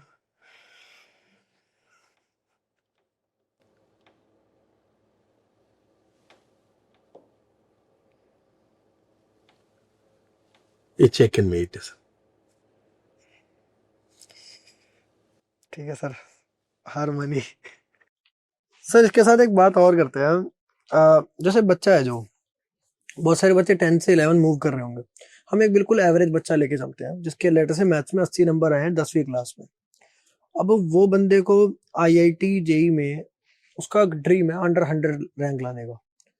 तो मैथ्स में वो उसके लिए, मतलब चलो हम नेक्स्ट 3 4 या स्टार्टिंग की स्ट्रेटजी डिस्कस करते हैं, बहुत लंबी हो जाएगी अदरवाइज। तो स्टार्टिंग की स्ट्रेटजी क्या होनी चाहिए, how should he start 11th class?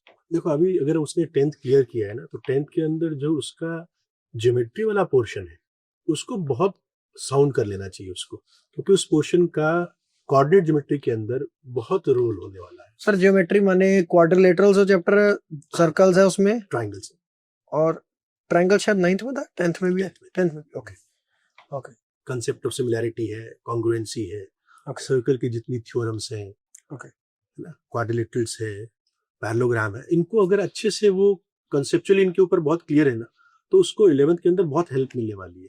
और 11th के अंदर जो जो पूरा कोऑर्डिनेट ज्योमेट्री है वो इन्हीं की हेल्प से बिल्डअप होगा। तो मुझे लगता है कि अगर उसको अभी 11th में अगर कोचिंग के अंदर आना चाह रहा है या कहीं सेल्फ स्टडी करना चाह रहा है जेई के प्रिपरेशन करना चाह रहा है तो उसको ये वाला पोर्शन बहुत अच्छे से कर लेना चाहिए। ओके। और सर जैसे 11th क्लास में आके उसको क्या करना चाहिए? फर्स्ट 3 मंथ्स की में क्या बेस्ट चीजें करी जा सकती है? फर्स्ट 3 मंथ्स तो उसको जो भी जहाँ भी वो पढ़ रहा है ना, उसके अंदर जिस तरीके से भी चैप्टर पढ़ाए जा रहे हैं, जैसे पहले हम लोग यहाँ पे पढ़ाते हैं तो हम लोग ट्रिग्नोमेट्री से शुरू करते हैं क्योंकि उससे बच्चा कंफर्टेबल भी रहता है। तो ट्रिग्नोमेट्री थोड़ा अगर उसका 10th का है तो यहाँ जो ट्रिग्नोमेट्री पढ़ाई जाएगी, कंपाउंड एंगल है, ट्रिग्नोमेट्रिक इक्वेशन है, या कुछ पार्ट सॉल्यूशन ऑफ ट्रायंगल का भी है, तो वो उसको अच्छे से ग्रास्प कर पाएगा। ओके। और फिर क्योंकि 11th कंपेरेटिवली बहुत इजी है मैथ्स के हिसाब से देखा जाए, तो जे एडवांस के हिसाब से भी देखा जाए तो कंपेरेटिवली मैथ्स जो है वो काफी इजी है। 11th की या in general maths easy? 11th की मैथ्स 11th की मैथ्स 11th की मैथ्स में जो मेजर पोर्शन जो जे एडवांस के अंदर या जे मेंस के अंदर आता है वो कोऑर्डिनेट ज्योमेट्री है, मतलब straight line, circle, parabola, ellipse and hyperbola, ये 5 चैप्टर हैं। तो ये अगर आपकी ज्योमेट्री साउंड है ना, ज्योमेट्री आपने अच्छे से कर रखी है 10th क्लास के अंदर, तो आप इसको फोड़ दोगे। ओके। तो इसमें कोई दिक्कत आने वाली नहीं है, तो इतना तो कर ही ले। ओके। हाँ। और सर मान लो ये हो गया, अभी ये तो मान लो कई बच्चों का होगा भी, और मुझे लगता है ये शायद हफ्ते 10 दिन में भी किया जा सकता है, क्योंकि जहां तक मेरे को पता है 10th में वो छोटे छोटे चैप्टर्स होते हैं, दोनों थ्योरम होते हैं, 3 थ्योरम होते हैं। और अब वो 11th में आ गया, अब वो किसी कोचिंग में एनरोल्ड है, वहां पे वो पढ़ रहा है, टीचर लेक्चर्स वगैरह अटेंड करता है, तो अब उसको क्या माइंडसेट रखना चाहिए कि पहले 3 महीने में क्या क्या बेस्ट चीजें हो सकती हैं? अब देखो उसको थोड़ा सा अपना माइंडसेट, जैसे अगेन मैं वही बात करूं कि रीजन की तरफ डेवलप करना चाहिए कि ये थ्योरम आई है ना, इस तरह जैसे मान लो सर्कल के ऊपर अपन बढ़ते। सर क्या वाइब्रेंट में आप पहले कोऑर्डिनेट ज्योमेट्री पढ़ाते हो? पहले हम लोग शुरू करते हैं ट्रिग्नोमेट्री से, ट्रिग्नोमेट्री से, है ना। तो हमारा ये रहता है कि पहले हम लोग कंपाउंड, क्योंकि उसके साथ फेमिलियर बच्चा ज्यादा होता है। सर जैसे जो आप इस कोर्स में भी पढ़ाओगे तो वहाँ पे ये सीक्वेंस फॉलो करोगे? 11th क्लास के अंदर हम लोग ट्रिग्नोमेट्री से शुरू करेंगे। Trigonometry, okay. ट्रिग्नोमेट्री के अंदर कंपाउंड एंगल है। अब कंपाउंड एंगल जो जेई के अंदर है वो काफी डीप के अंदर है। तो अभी 10th क्लास के अंदर तो आपने ट्रिग्नोमेट्री, साइन, कॉस और 3 आइडेंटिटीज भर पड़ी है, क्योंकि थोड़े बहुत इधर उधर के मैनिपुलेशन से ही क्वेश्चंस बने। लेकिन जैसे जैसे हम इस पे आएंगे, 11th क्लास के अंदर आएंगे, तो एक तो राइट एंगल ट्रायंगल छूट जाएगा कि भाई साइन कॉस जो है सिर्फ राइट एंगल ट्रायंगल में फंक्शंस है। हाँ, फंक्शन है। तो एक तो उससे फैमिली रहेगा कि यार किसी भी ट्रायंगल में हो सकते हैं। इनफैक्ट वो अब ट्रिग्नोमेट्रिक फंक्शन की सर्कुलरिटी को समझेगा कि इसमें सर्कल का रोल ज्यादा है। राइट। तो और फिर इन डेप्थ जो क्वेश्चंस करवाएंगे, जैसे मतलब हाइट्स एंड डिस्टेंसेस क्वेश्चन जो 10th में भी किए थे, 11th में भी करने पड़ेंगे, तो यहाँ से हम लोग शुरू करेंगे। सर जो ट्रिग्नोमेट्री आपने बोला कि कंपाउंड एंगल की बात करी, ए sign A plus B types, तो इसमें ऐसा आपने कहा इसमें कुछ ज्यादा डीप है, तो क्या एनसीईआरटी में जितना हम पढ़ते हैं या थोड़ा बहुत मान लो चलो एक सीबीएसई की आरडी शर्मा जो आती है उसमें जितना लेवल रहता है, उसके और कितना बियॉन्ड है जेई एडवांस है? जेई एडवांस तो थोड़ा अच्छे लेवल पे सवाल पूछता है। अगर मान लो अगर आपको कंपाउंड है, क्योंकि देखो डायरेक्टली हो सकता है कंपाउंड एंगल के अंदर डायरेक्टली कोई क्वेश्चन हर साल नहीं आए, पर अगर आपको ट्रिग्नोमेट्रिक मैनिपुलेशन नहीं आती है तो आपको डिफरेंशिएशन में दिक्कत आने वाली है, आपको इंटीग्रेशन में बहुत दिक्कत आने वाली है। सर पर जो आप जैसे मान लो थ्योरी पढ़ाते हो या उसके बाद क्वेश्चंस भी कराते हो, तो ऐसा क्या होगा उसमें? मैं सिर्फ समझने के लिए बोल रहा हूँ कि मेरे को लग रहा है कि शायद कंपाउंड एंगल तो बस यही है, sine A plus B is equal to sine A cos B plus cos A sine B, और वैसे ही फिर कॉस टैन वगैरह के वर्जन हो गए, टैन 3a वगैरह वगैरह, ये सब उसी के एक्सटेंशन। उसके अलावा क्या? नहीं, इसके अलावा जो फंक्शंस का रोल आता है ना, कि मैक्सिमम और मिनिमम वैल्यूज कैसे फाइंड आउट की जाती है। ओके। कोई एक्सप्रेशन आपको दे दिया, जरूरी नहीं है कि मैं हर मैक्सिमम और मिनिमम के सवाल के अंदर कैलकुलस यूज करूं। ओके। ट्रिग्नोमेट्रिक मैनिपुलेशन अगर आपके साउंड है ना, तो बिना कैलकुलस यूज किए हुए ये सवाल बड़ी इजीली वो तो बहुत इंपॉर्टेंट है। यस आई गॉट, अब मुझे समझ आया कि रेंज वगैरह आपसे ट्रिग्नोमेट्री फंक्शंस की अंडरस्टैंडिंग पे निकाल पाओगे। हाँ। और उससे तो बहुत माइंड बिल्ड होगा towards calculus and overall functions, graphs, हर चीज समझ में आएगी। ओके ओके, अब समझ आया। ओके, तो आप पहले ट्रिग्नोमेट्री पढ़ाया करते हो, नेक्स्ट? ट्रिग्नोमेट्री के बाद में हम लोग शुरू करेंगे अलजेब्रा का पोर्शन है, जिसके अंदर हम लॉगरिथम पढ़ाएंगे, क्वाड्रेटिक इक्वेशन पढ़ाएंगे, फिर सीक्वेंस एंड प्रोग्रेशन आएगा, फिर ट्रिग्नोमेट्री दोबारा शुरू होगी, इसके अंदर trigonometric equations, solution of triangle पढ़ाएंगे। ओके। फिर अलजेब्रा का एक चैप्टर आएगा डिटरमिनेंट। हाँ, क्योंकि इसका रोल आता है स्ट्रेट लाइन के अंदर। ओके। पर जैसे एक यहाँ पे फिर मेरा एक सवाल आता है, सर आपने डिटर्मिनेंट को 12th से खींच के 11th में क्यों डाला? क्योंकि डिटर्मिनेंट निकालना तो तकरीबन बहुत आसान काम है, एक सिर्फ वही पार्ट सीख लें तो काफी नहीं रहेगा? एक सवाल। उसके अलावा उसके अंदर बचता कुछ नहीं है। ओके।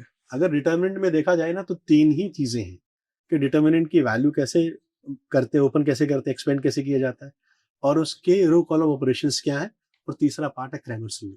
हम कई बार पहले क्या करते थे, हम लोग सिर्फ डिटर्मिनेंट को एक्सपेंड करना बता देते थे 11th के अंदर, फिर उसको 12th में पढ़ाते थे। फिर हमने देखा कि स्ट्रेट लाइन को बच्चा ग्रास्प बहुत अच्छे से कर पाता है अगर उसका डिटर्मिनेंट बहुत अच्छा हो तो। समझ रहा हूँ। एक सवाल है सर, जैसे कि जो क्रेमर रूल आपने बताया जो वो आता है, वो हर साल एक क्वेश्चन आता है एक टाइम पे, हर साल आज भी आता है? आज भी सर, आज भी हर साल क्रैमर रूल पर सवाल आता है। और वो इतना आसान सवाल मैं होता है? आपको बात हाँ जी। बताऊं, मैं कई बार सोचता हूँ कि वीडियो बनाऊं हाँ जी। यही मेंस वाले बच्चों के लिए। क्रैमर रूल के जितने भी सवाल है ना सर, जितने भी, वो बिना क्रैमर रूल के सॉल्व किए जा सकते हैं। अच्छा, जैसे सर एक एग्जांपल मुझे दे सकते हो आप? और जैसे कोई भी अपन, मैं आपको एक बताऊं कि जैसे आप देखिए जेई मेंस के लगभग हर शिफ्ट के अंदर XYZ के अंदर 3 इक्वेशन देखकर ये पूछा गया है कि कोई अननोन लेमडा या म्यू डाल दिया कि इनके इनफाइनाइट सॉल्यूशन होंगे तो लेमडा म्यू की वैल्यू बताओ। ओके। लैम्डा म्यू, एक मिनट, ये 3 वेरिएबल होते हैं, लैम्डा म्यू और XYZ के अंदर 3 इक्वेशन है, ओके। कोएफिशिएंट्स कुछ दे दिए 2x + 3y जो + कांस्टेंट टर्म है, एक लैम्डा एक म्यू, और तीसरी कांस्टेंट टर्म क्या है? कुछ नहीं, तीसरी कांस्टेंट नहीं है। XYZ तो अननोन है ही, ओके। है ना, 3 अननोन है हाँ XYZ। हाँ जी। इनके लिए सॉल्व करते हैं अपन। उसमें XYZ के कोएफिशिएंट्स होते हैं। हाँ जी। कुछ जगहों पर उसने XYZ के कोएफिशिएंट्स को नहीं दिया, उनकी जगह लैम्डा म्यू डाल दी। अच्छा, और जो राइट हैंड साइड है वो 0 है सब में? नहीं, वो कुछ भी 7 है, 5 है, 2 ओके, है, कुछ कुछ ठीक है।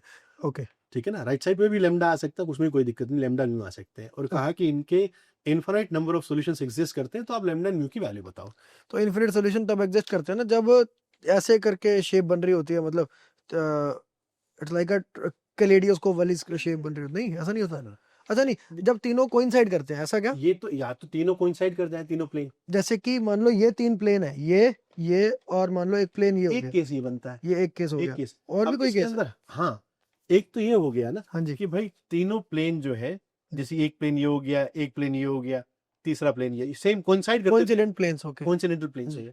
तो कोइंसिडेंटल प्लेन के अंदर भी आपके इनफाइनाइट सॉल्यूशंस एग्जिस्ट करेंगे। ओके। और एक केस ये हो गया कि ये 3 प्लेन है, एक लाइन पे इंटरसेक्ट करते हैं, अब यस। एक लाइन ऑफ इंटरसेक्शन बन रही है, तो इसके ऊपर इनफाइनाइट पॉइंट्स कॉमन लाई कर रहे हैं, है ना। हाँ तो जी।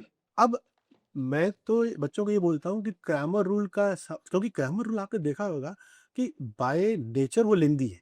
क्रैमर रूल से सवाल है और अगर आपने 3 इक्वेशन का सवाल क्रैमर रूल से करने की कोशिश की ना, तो आपके 5-7 मिनट तो खा ही जाएगा, क्योंकि चारों डेल्टा यस, कैलकुलेट, चारों डेल्टा, यस यस यस, है ना, आई रिमेंबर, हाँ। Delta x, delta y, delta yes z, और यस डेल्टा यस। कैलकुलेट करना पड़ेगा, यस फिर आप yes. Infinite number of solution की कंडीशन लगाएंगे। राइट। तो आप तो इसको 3 डायमेंशनल ज्योमेट्री से बिल्कुल 1 मिनट के अंदर कर सकते हैं कि आप इमेजिन करो कि ये 3 प्लेन राइट। है ना। अब 3 प्लेन है, अगर अगर ये केस ये लाइन ऑफ इंटरसेक्शन वाला है, तो हम बताते हैं कि जैसे 2 प्लेन अगर इंटरसेक्ट करते हैं, तो ये जो लाइन ऑफ इंटरसेक्शन है, इसका direction vector n1 cross n2 होता है। राइट। जैसे समझ गए, कोई 2 प्लेन के नॉर्मल को क्रॉस कर दोगे तो वही आ जाए, कोई भी 2 प्लेन हो सकते हैं, राइट? ठीक है ना। तो इसका लाइन ऑफ इंटरसेक्शन का जो डायरेक्शन वेक्टर हुआ वो n1 क्रॉस n2 है, हाँ जी। ठीक है ना। और उसका डॉट जो है थर्ड के Third, नॉर्मल से 0 कर दिया, और वो हम बताते हैं कि डिटरमिनेंट बेट्स हो 0। गया, हाँ, डिटरमिनेंट राइट हो गया, राइट है ना? Right right. तो वो बिना क्रैमर रूल के ऑलमोस्ट सब सवाल किए जा सकते हैं।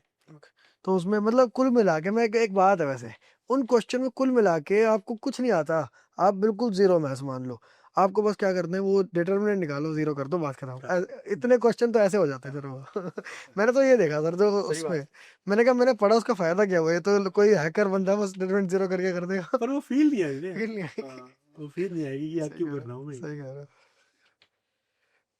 तो अच्छा, फिर डिटरमिनेंट पढ़ा देते हो, और फिर जो यूजुअल अपना कोऑर्डिनेट ज्योमेट्री हाँ, फिर कोऑर्डिनेट ज्योमेट्री शुरू होता है। ये 11th होगा, समझ गया। फिर हम कोशिश करते हैं कि 11th के अंदर हम लोग बाइनोमियल थ्योरम और परमुटेशन कॉम्बिनेशन, ये 2 चैप्टर अलजेब्रा के और पढ़ाते हैं। तो वैसे अमूमन तो ये 11th में ही होते हैं, पर क्या ऐसा कोटा में नहीं होता कि वो? और ये क्या होता था सर, जो कोनिक सेक्शन है ना, हाँ जी। उसका हम ब्रीफ इंट्रोडक्शन 11th में दिया करते थे। ओके। और 12th के अंदर, क्योंकि 11th के अंदर अगर देखो ना, तो कोनिक सेक्शन बहुत छोटा सा ही पार्ट है। हाँ जी। फिर हमने क्या किया, उसको पहले 12th में पढ़ाते थे। सर कोनिक सेक्शन तो लंबा पार्ट है, नहीं, एनसीईआरटी की बात कर रहा हूँ। हाँ, एनसीईआरटी में तो छोटा है बहुत छोटा है। हाँ जी। वैसे जेई एडवांस की जी बात करो तो कोनिक सेक्शन बहुत बड़ा पार्ट बहुत है, बड़ा हुआ है। हाँ जी, हाँ जी। उसके ऊपर तो हम पूरी एसएल नहीं सॉल्व करवा दें। Right, right. हाँ जी। तो वो जो, और जेई एडवांस के अंदर पूरे के पूरे पैराग्राफ आते हैं, और बहुत स्कोरिंग बहुत पार्ट है। बहुत हाँ जी। स्कोरिंग है, जिसको समझ में आ गया ना, कोऑर्डिनेट ज्योमेट्री समझ में आ गई, उसके लिए तो बहुत स्कोरिंग है। राइट। तो अब हमने क्या किया कि हम लोग कोनिक सेक्शन भी 11th के अंदर करवा देते पूरा, 12th के अंदर जनरली नहीं करवाते। अगर मान लो छूट गया कोई कारण से, छूट गया तो फिर वो 12th के अंदर भी ले लेते हैं। ओके। तो ये जनरली हम लोग 11th में प्रेफर करते हैं, बट समहाउ कभी नहीं करवा पाए, कोई चैप्टर छूट गया तो फिर वो 12th में करवाते हैं। ओके। तो 12th थोड़ा में जो हम लोग करते हैं वो मेन फोकस हमारा शुरुआत के अंदर 3 चैप्टर पे रहता है, बहुत scoring chapter sir, matrices, probability और कॉम्प्लेक्स नंबर। आप कॉम्प्लेक्स नंबर 12th में करवाते हैं। हाँ, तो कोटा में और जनरल भी है क्या ये बंसल क्लासेस के टाइम से ही आपका यही थोड़ा सा मॉडिफिकेशन हुआ है, थोड़ा हाँ, पर ये नियम कहीं ना कहीं ऐसा है। बट हाँ मोरलेस ऐसा ही है। ओके। और शायद उसके पीछे लॉजिक ये होगा, आप चाहते हो कि पहले कोऑर्डिनेट ज्योमेट्री पढ़ ले बंदा फिर कॉम्प्लेक्स पढ़े, शायद ये लॉजिक हाँ होगा। हाँ हाँ जी, हाँ। समझ गया होगी। समझ गया। तो कोटा का मतलब पढ़ाने का तरीका, चैप्टर का सीक्वेंस वो डिफरेंट है, वो और आपने और ऑप्टिमाइज किया हुआ उसको। हाँ, क्योंकि एक्चुअली क्या है, आप देखो ना 12th के अंदर जो ये 3 चैप्टर है जी एडवांस के अंदर, इनका बहुत बड़ा रोल है। कौन कौन से हैं? मैट्रिसेस है, प्रोबेबिलिटी और कॉम्प्लेक्स नंबर है। और तीनों चैप्टर के अंदर लॉट ऑफ प्रैक्टिस की डिमांड करता है, क्योंकि जी एडवांस के सवाल अगर आप कॉम्प्लेक्स नंबर पर या मैट्रिसेस पर, इवन प्रोबेबिलिटी में भी देखो ना, तो बहुत अच्छे सवाल पूछेगा। पता है सर, मेरा ना पता नहीं कॉम्प्लेक्स नंबर से एक अलग ही प्यार है। और क्या है पता नहीं, मैं सर टेस्ट सीरीज में जाता रहा, मैंने कॉम्प्लेक्स नंबर बहुत हल्का सा पढ़ रखा था और टेस्ट में लेकिन कभी नहीं छोड़ता रहा। और टेस्ट में पता नहीं क्या होता रहा, कॉम्प्लेक्स नंबर का सवाल बन जाता रहा, पता नहीं क्या होता रहा। मुझे बस इतना पता था कि ई की पावर आयोटा थीटा होता है, वो एक वेक्टर होता है। और जो बाकी मैं बस उसको हमेशा ग्राफ पे बनाता रहा मन में। और मुझे हाँ जी, पूरे टीचिंग, देखो मेरे को 20 साल से ज्यादा हो गए पढ़ाते हो, हाँ जी, चौथा या पांचवा बच्चा मिला है मुझे जो कह रहा है मुझे कॉम्प्लेक्स नंबर से प्यार है। आया, जैसे जो टॉपर्स थे, हाँ जी, उन्हें कॉम्प्लेक्स नंबर बहुत अच्छे से विजुलाइज होता था। समझ गया, बाकी लोगों को लगता है कॉम्प्लेक्स नंबर मतलब, समझ जिनको गया। डर लगता है कॉम्प्लेक्स नंबर से। मैंने सर 2015, जैसे मैंने 16 में दिया था पेपर, तो मैंने जब 11वीं पास की तो 2015 का पेपर निकला था। और 2015 का पेपर एक बिल्कुल ऐतिहासिक शिफ्ट था। अगर आपको याद हो, उसमें 504 नंबर का पेपर था, 168 नंबर ईच सब्जेक्ट। तो उस पेपर में भी कॉम्प्लेक्स नंबर का क्वेश्चन आया था। मेरे उस पेपर में 504, घर पे अटेम्प्ट किया था, 504 में से 54 मार्क्स थे।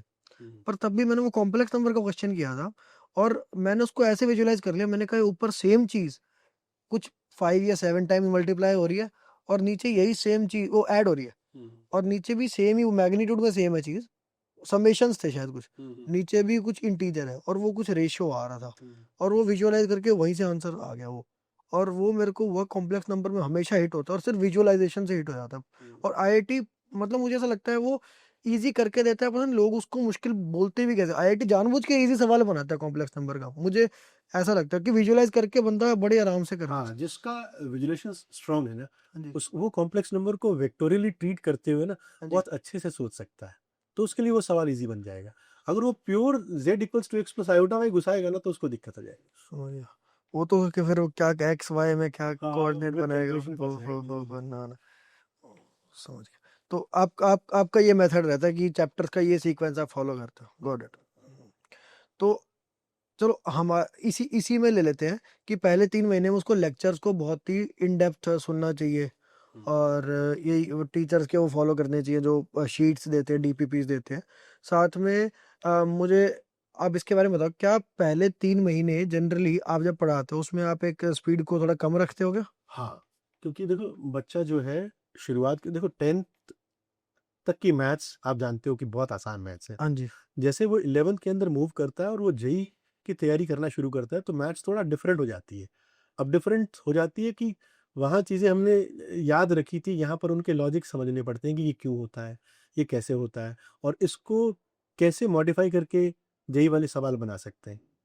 तो वो चीज़ें थोड़ा थोड़ा उसको मतलब उसका यूँ कह दीजिए कि हमको थोड़ा उसको सोचने का टाइम देते हैं। वो 2-3 महीने में वो सीज़न हो जाता है बच्चा। है ना? उसकी ट्रेनिंग होती है कि आप क्या एक्सपेक्ट करते हो अपने बच्चे से कि 3 महीने मैं पढ़ा रहा हूँ तो तू भी ये काम करके आई हो, ये क्या एक्सपेक्ट करते हम लोग सिर्फ इतना एक्सपेक्ट करते हैं कि जो मैंने पढ़ा दिया, तू उसको आज ही घर जाकर पढ़ेगा। ठीक है ना? और कैसे पढ़ेगा कि तू इलस्ट्रेशन क्वेश्चन लिखा है ना तूने, क्वेश्चन देखेगा और बस अपने आप विजुलाइज करेगा कि कैसे किया था ये क्वेश्चन। सॉल्व नहीं करना, पेन नहीं उठाना है, सॉल्व किया हुआ है क्वेश्चन, तूने क्लास के अंदर कर लिया। वो तो पढ़ेगा कि भाई ये क्वेश्चन था तो इसको कैसे किया था, माइंड से पहले उसको विजुलाइज करेगा, सोचेगा कि इसमें मुझे करना है क्या। तुरंत पेन उठा के मैकेनिकली काम नहीं शुरू करना है तेरे को। ओके। तो पहले उसको सोच के करना कैसे है, माइंड में सॉल्व करेगा, फिर जरूरत पड़े तो पेन उठा। नहीं तो तेरे को लगता है कि जो मैंने माइंड में सोचा वही मेरी कॉपी में किया हुआ, तो कॉपी में तो ऑलरेडी किया ही हुआ है। फिर जो होमवर्क दिया जाता है ना, हम लोग डेली होमवर्क देते हैं 15 सवाल, तो आप मान के चलो कि आपको हर क्लास के बाद में होमवर्क मिलेगा। तो उन 15 क्वेश्चंस को बिल्कुल रिलीजियसली फॉलो करना है। आप डेली 15 को, जो हर क्लास में 15 क्वेश्चन क्वेश्चंस तो एटलीस्ट डीपीपी दोगे आप, वो करनी है। अगर चलो किसी ने एक सवाल आपसे पूछता हूँ, वो लेक्चर देखे, वो डीपीपी करी, फिर आपने उसको बुक में सेक्शंस दिए वो किए, फिर उसने शीट करी एंड में चैप्टर के और ब्लैक बुक कर ली, तो क्या मैं कह सकता हूँ उसकी उसकी तैयारी में उसको 100 नंबर मिलने चाहिए? टॉप 10 का बच्चा है सर वो जेई एडवांस में। अच्छा, टॉप 10 आ जाएगा। अगर वो जो आपने कह दिया हाँ जी, और उसने अपने से इन सब चीजों को कर लिया, हाँ जी। मैं उसको टॉप 10 का बच्चा मानता हूँ। तो सर ये तो करने को तो सर हर किसी के बस में है ही, ये कि अपने उठो सब कर दो और टॉप 10 ले आओ, पर क्यों लोग क्यों नहीं ला पाते सर? सर एक बात बताओ, हाँ जी, हमको ये बोलते हैं कि सुबह सुबह मॉर्निंग में उठो, मॉर्निंग में रनिंग करके आओ, थोड़ा जिम कर लो, स्वस्थ रहने का सबसे बढ़िया तरीका। मैं कई बार डॉक्टर के पास जाता हूँ तो बोलते हैं कि डॉक्टर हमारे यहाँ पे हेल्थ नहीं मिलती, हेल्थ मिलेगी तुमको प्लेग्राउंड के अंदर। ये सिंपल सिंपल रूल आपको ही मालूम, मुझे ही मालूम, लेकिन हम लोग कितने दिन कर पाते हैं सुबह सुबह 4 बजे 5 बजे उठ के। यानी वही है तो फंडा तो वही है सर, कि ये बेसिक चीजें आपको करनी है।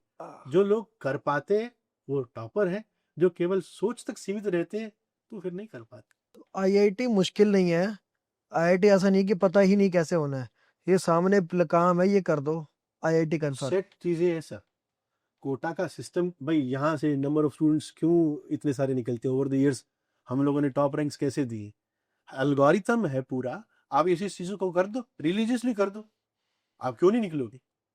मेरे सर ब्लैक बुक रखी है, बहुत देर से करने का मन हो जा रहा है, लेकिन अब सोच रहा हूँ काम करूंगा अपना या ब्लैक बुक करूंगा, पर मन बड़ा हो रहा है। आप तो कर भी दोगे सर। मन भी कर रहा है मेरा तो दिल से सर। एक आता है, एक आप मुझे ये बताओगे कि बच्चे जैसे बर्डन क्यों समझते हैं क्वेश्चन सॉल्व करने को, या आपने क्या देखा अपने करियर में, तो बहुत बच्चे देखे होंगे आपने, तो मुझे जैसे इंटरेस्ट आ रहा है और किसी बच्चे को बर्डन लग रहा है कि यार इतना काम दे दिया, तो ऐसा क्यों होता है?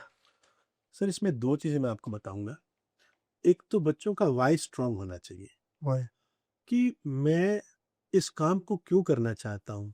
अगर मेरा वाई स्ट्रांग नहीं है ना तो ये काम जल्दी छूट जाएगा। जैसे आप कह रहे हो कि इस काम को क्यों का मतलब क्या, मुझे पढ़ाई क्यों करनी है या मुझे मैथ्स के क्वेश्चन क्यों करने हैं? जैसे आप पढ़ाई और मैथ्स के क्वेश्चन को अपन अलग तो कर नहीं सकते।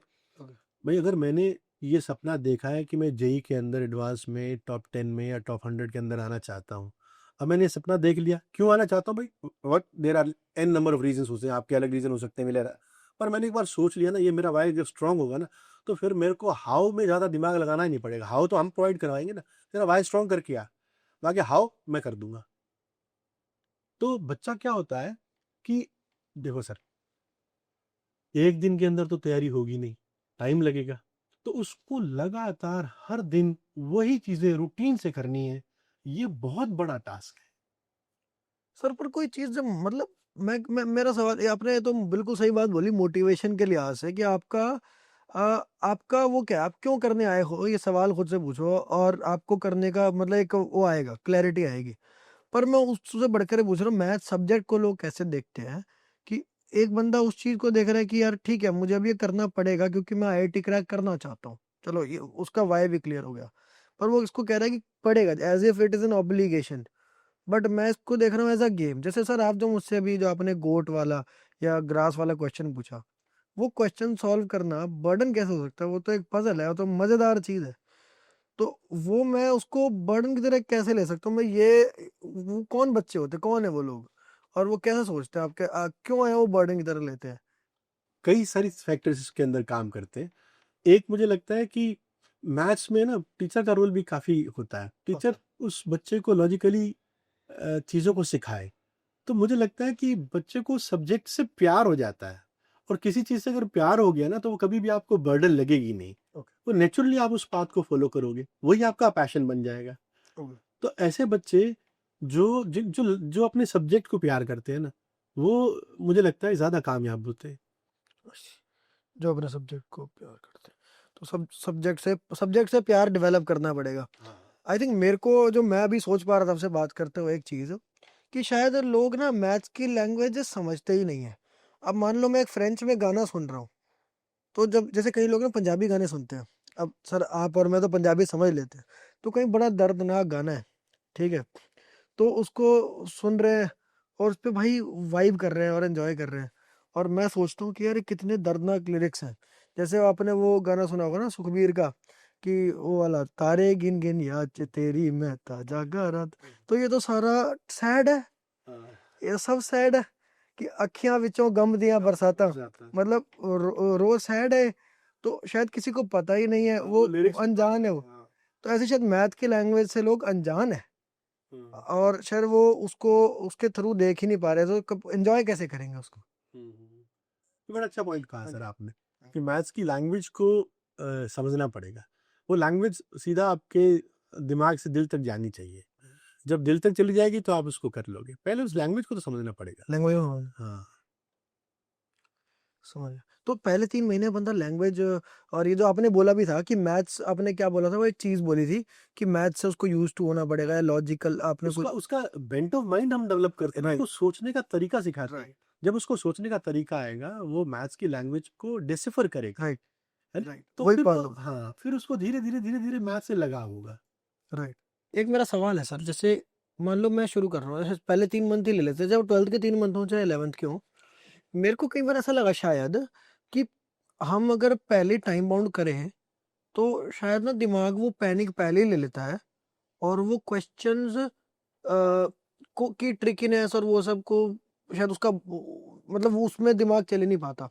तो मे बी शायद बंदा स्टार्टिंग के कुछ क्वेश्चन ऐसे कर ले, एक सेट में भी एक गुड इनफ सेट है जो कि टाइम बाउंड ना करे, और उसके बाद टाइम बाउंड करे, क्या वो बेहतर अप्रोच है? बिल्कुल ठीक कह रहे हैं। जैसे जो क्वेश्चंस, मान लो आपने कोई कंसेप्ट पढ़ा है और उसके ऊपर आप कोई स्टैंडर्ड टेक्स्ट बुक कर रहे हैं, आपने 10 क्वेश्चंस पे लगाए, उसको आप एकदम फ्री माइंड से करो, कितना भी टाइम लग रहा है आप अपने हिसाब से करो। लेकिन जो टीचर आपको एक असाइनमेंट देता है, उसके ऊपर हम लोग बाकायदा टाइम लिख के भी देते हैं कि 10 क्वेश्चन है, 36 मिनट से ज़्यादा नहीं लगने तेरे को। तो उसको हम लोग ये चाहते हैं, क्योंकि वो हमारा एक पैरामीटर होता है कि अगर ये बच्चा इन 10 क्वेश्चंस को 36 मिनट के अंदर सॉल्व कर लेता है, तो ये बिल्कुल सही ट्रैक पे जा रहा है, इसको और बहुत ज़्यादा इम्प्रूव करने की ज़रूरत नहीं है। तो वो तो हमारा एक लिटमस टेस्ट टाइप का होता है, कुछ ठीक है। नहीं। एक सर मुझे बात बताओ, आप आप गंगानगर में बड़े हुए, 12वीं आपने वहीं से की? हाँ, 12th से। अच्छा, कौन से साल में 12th करी आपने? मैंने 92 में चला गया था। सीबीएसई बोर्ड होगा आपका? नहीं, राजस्थान बोर्ड था। तो राजस्थान बोर्ड में मैंने सुना था अभी तक कि 11th होती है, सिर्फ 12th शायद नहीं होती। आपके नहीं, आपके मेरे टाइम 12 थी। इन्होंने, अच्छा इन्होंने 91 में ग्रेजुएशन करी है ना शायद? हाँ, हाँ। Okay, okay. तो मैं हाल तो में, 96 पास आउट हूँ। ओके, तो 3-4 साल में वो चेंज आया था। अच्छा, ओके, तो 12वीं हो गई थी, वो सीबीएसई जैसा हो गया था। हाँ, हाँ। ओके, आपने राजस्थान बोर्ड से 12वीं करी, नॉन मेडिकल, और फिर आपने जेई प्रेप की है? नहीं, जेई प्रेप नहीं किया। हमारे उस समय पीईटी हुआ करता था। पीईटी, ओके, हाँ, प्री इंजीनियरिंग टेस्ट राजस्थान की तरफ से ओके, स्टेट एग्जाम होता था। स्टेट एग्ज़ाम होता था। और बाहर जो एनआईटीज़ जो है, वहाँ पर जो पहले ये रीजनल कॉलेजेस बोलते थे इनको। ओके, तो जब मैं गया था जमशेदपुर में, तो at that time it was RIT, regional right, institute of technology. जैसे जीएमसी होता है मेडिकल में, कुछ कुछ वैसा ही कॉन्सेप्ट है। हाँ। ओके, तो हर स्टेट के अंदर एक आरईसी बोलते थे, रीजनल इंजीनियरिंग कॉलेज। जैसे जयपुर के राजस्थान के अंदर जयपुर था एमआरईसी, मालवीय रीजनल इंजीनियरिंग कॉलेज। वैसे बिहार का, उस समय झारखंड नहीं था अलग से, बिहार का था, ये था आरआईटी, जो आरईसी था, आरआईटी जमशेदपुर। आरआईटी जमशेदपुर। तो ओके, बाद में फिर एनआईटी बना। अच्छा बच्चों, मैं एक बात बता दूं, कई लोगों को नहीं पता होगा कि जेई एक एक रिफॉर्म की तरह आया था, जेई मेन का एग्जाम। उससे पहले एआई ट्रिपल ही होता था, और अलग अलग स्टेट्स के भी इंजीनियरिंग एंट्रेंस एग्जाम्स होते थे। और बहुत सारे, जब जेई आया तो बहुत सारे स्टेट इंजीनियरिंग मेजर सारे ऑलमोस्ट खत्म हो गए, कुछ स्टेट इंजीनियरिंग एग्जाम अभी भी चलते हैं, जैसे डब्ल्यू जेई या सीईटी होता है महाराष्ट्र में। पर उसके अलावा जेई एक अब नेशनल लेवल पर एक इंजीनियरिंग कॉलेजेस के लिए एंट्रेंस एग्जाम बन गया। तो सर आरआईटी जमशेदपुर में थे, जो कि बाद में बाद फिर में NIT एनआईटी, जमशेदपुर बन गया। ओके, तो एनआईटी जमशेदपुर बन गया वो, ओके। हम्म, तो बीटेक आपकी ग्रेजुएट अब हुए 96 में, 96। और उसके बाद आपने क्या किया सर? मेरा कैंपस इंटरव्यू में जॉब लग गया था सर। अच्छा, कहाँ पर तो आपकी जॉब लगी सर? एक मालविका स्टील कंपनी थी, ये लखनऊ अयोध्या रोड पे थी, okay 80 kilometres from Lucknow. Okay तो अराउंड 3.5 ईयर में वहाँ जॉब में रहा। फिर उसके बाद में IAS की प्रिपरेशन करने लग गया, और फिर कोइंसिडेंटली मैं टीचिंग फील्ड में आ गया। तो अभी ये हम बात कर रहे थे गंगानगर की, फिर हम पहुंच गए जमशेदपुर, जमशेदपुर अब ग्रेजुएशन के बाद कहाँ पहुंच गए? जगदीशपुर जगह थी, जो जहाँ पर मालविका स्टील लिमिटेड, एक स्टील कंपनी, कौन सा जिला और कौन सा स्टेट पड़ता है? वो था सुल्तानपुर डिस्ट्रिक्ट में थी, लखनऊ अयोध्या रोड पे थी। ओके, यूपी में हाँ, यूपी। सुल्तानपुर डिस्ट्रिक्ट, हाँ वहाँ पे 3 साल आप रहे, वहीं यूपीएससी प्रेप आपने पैरेलली की। हाँ। ओके, फिर समहाउ मुझे लगा कि क्योंकि वहाँ पर जब आप इंजीनियरिंग कर लेते हैं तो वहाँ पर आप GET बनते, GET के बाद इंजीनियर, फिर सीनियर इंजीनियर बना देते हैं। और वो मुझे एकदम लगा कि मशीन सारे काम तो मशीन कर रही है, मैं तो बैठा देख रहा हूँ। तो मुझे उस काम में, जॉब में मज़ा ही नहीं आया।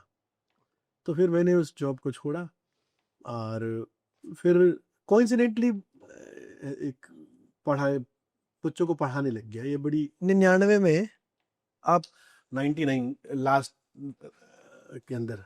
ओके, हाँ। आप कहाँ पे पढ़ाना चालू किया आपने, कौन सा शहर, कौन सा? मैं जयपुर आ गया था 99 अक्टूबर। तो जयपुर में क्या था सर, आपका घर तो गंगानगर था? मेरा छोटा भाई रहा करता था, वो उस अच्छा, समय वहाँ छोटा पर, भाई। हाँ, यूनिवर्सिटी के अंदर ओके PhD कर रहा था। ओके तो मैं उसके पास आ गया था कि यहाँ पर IAS की प्रिपरेशन करेंगे।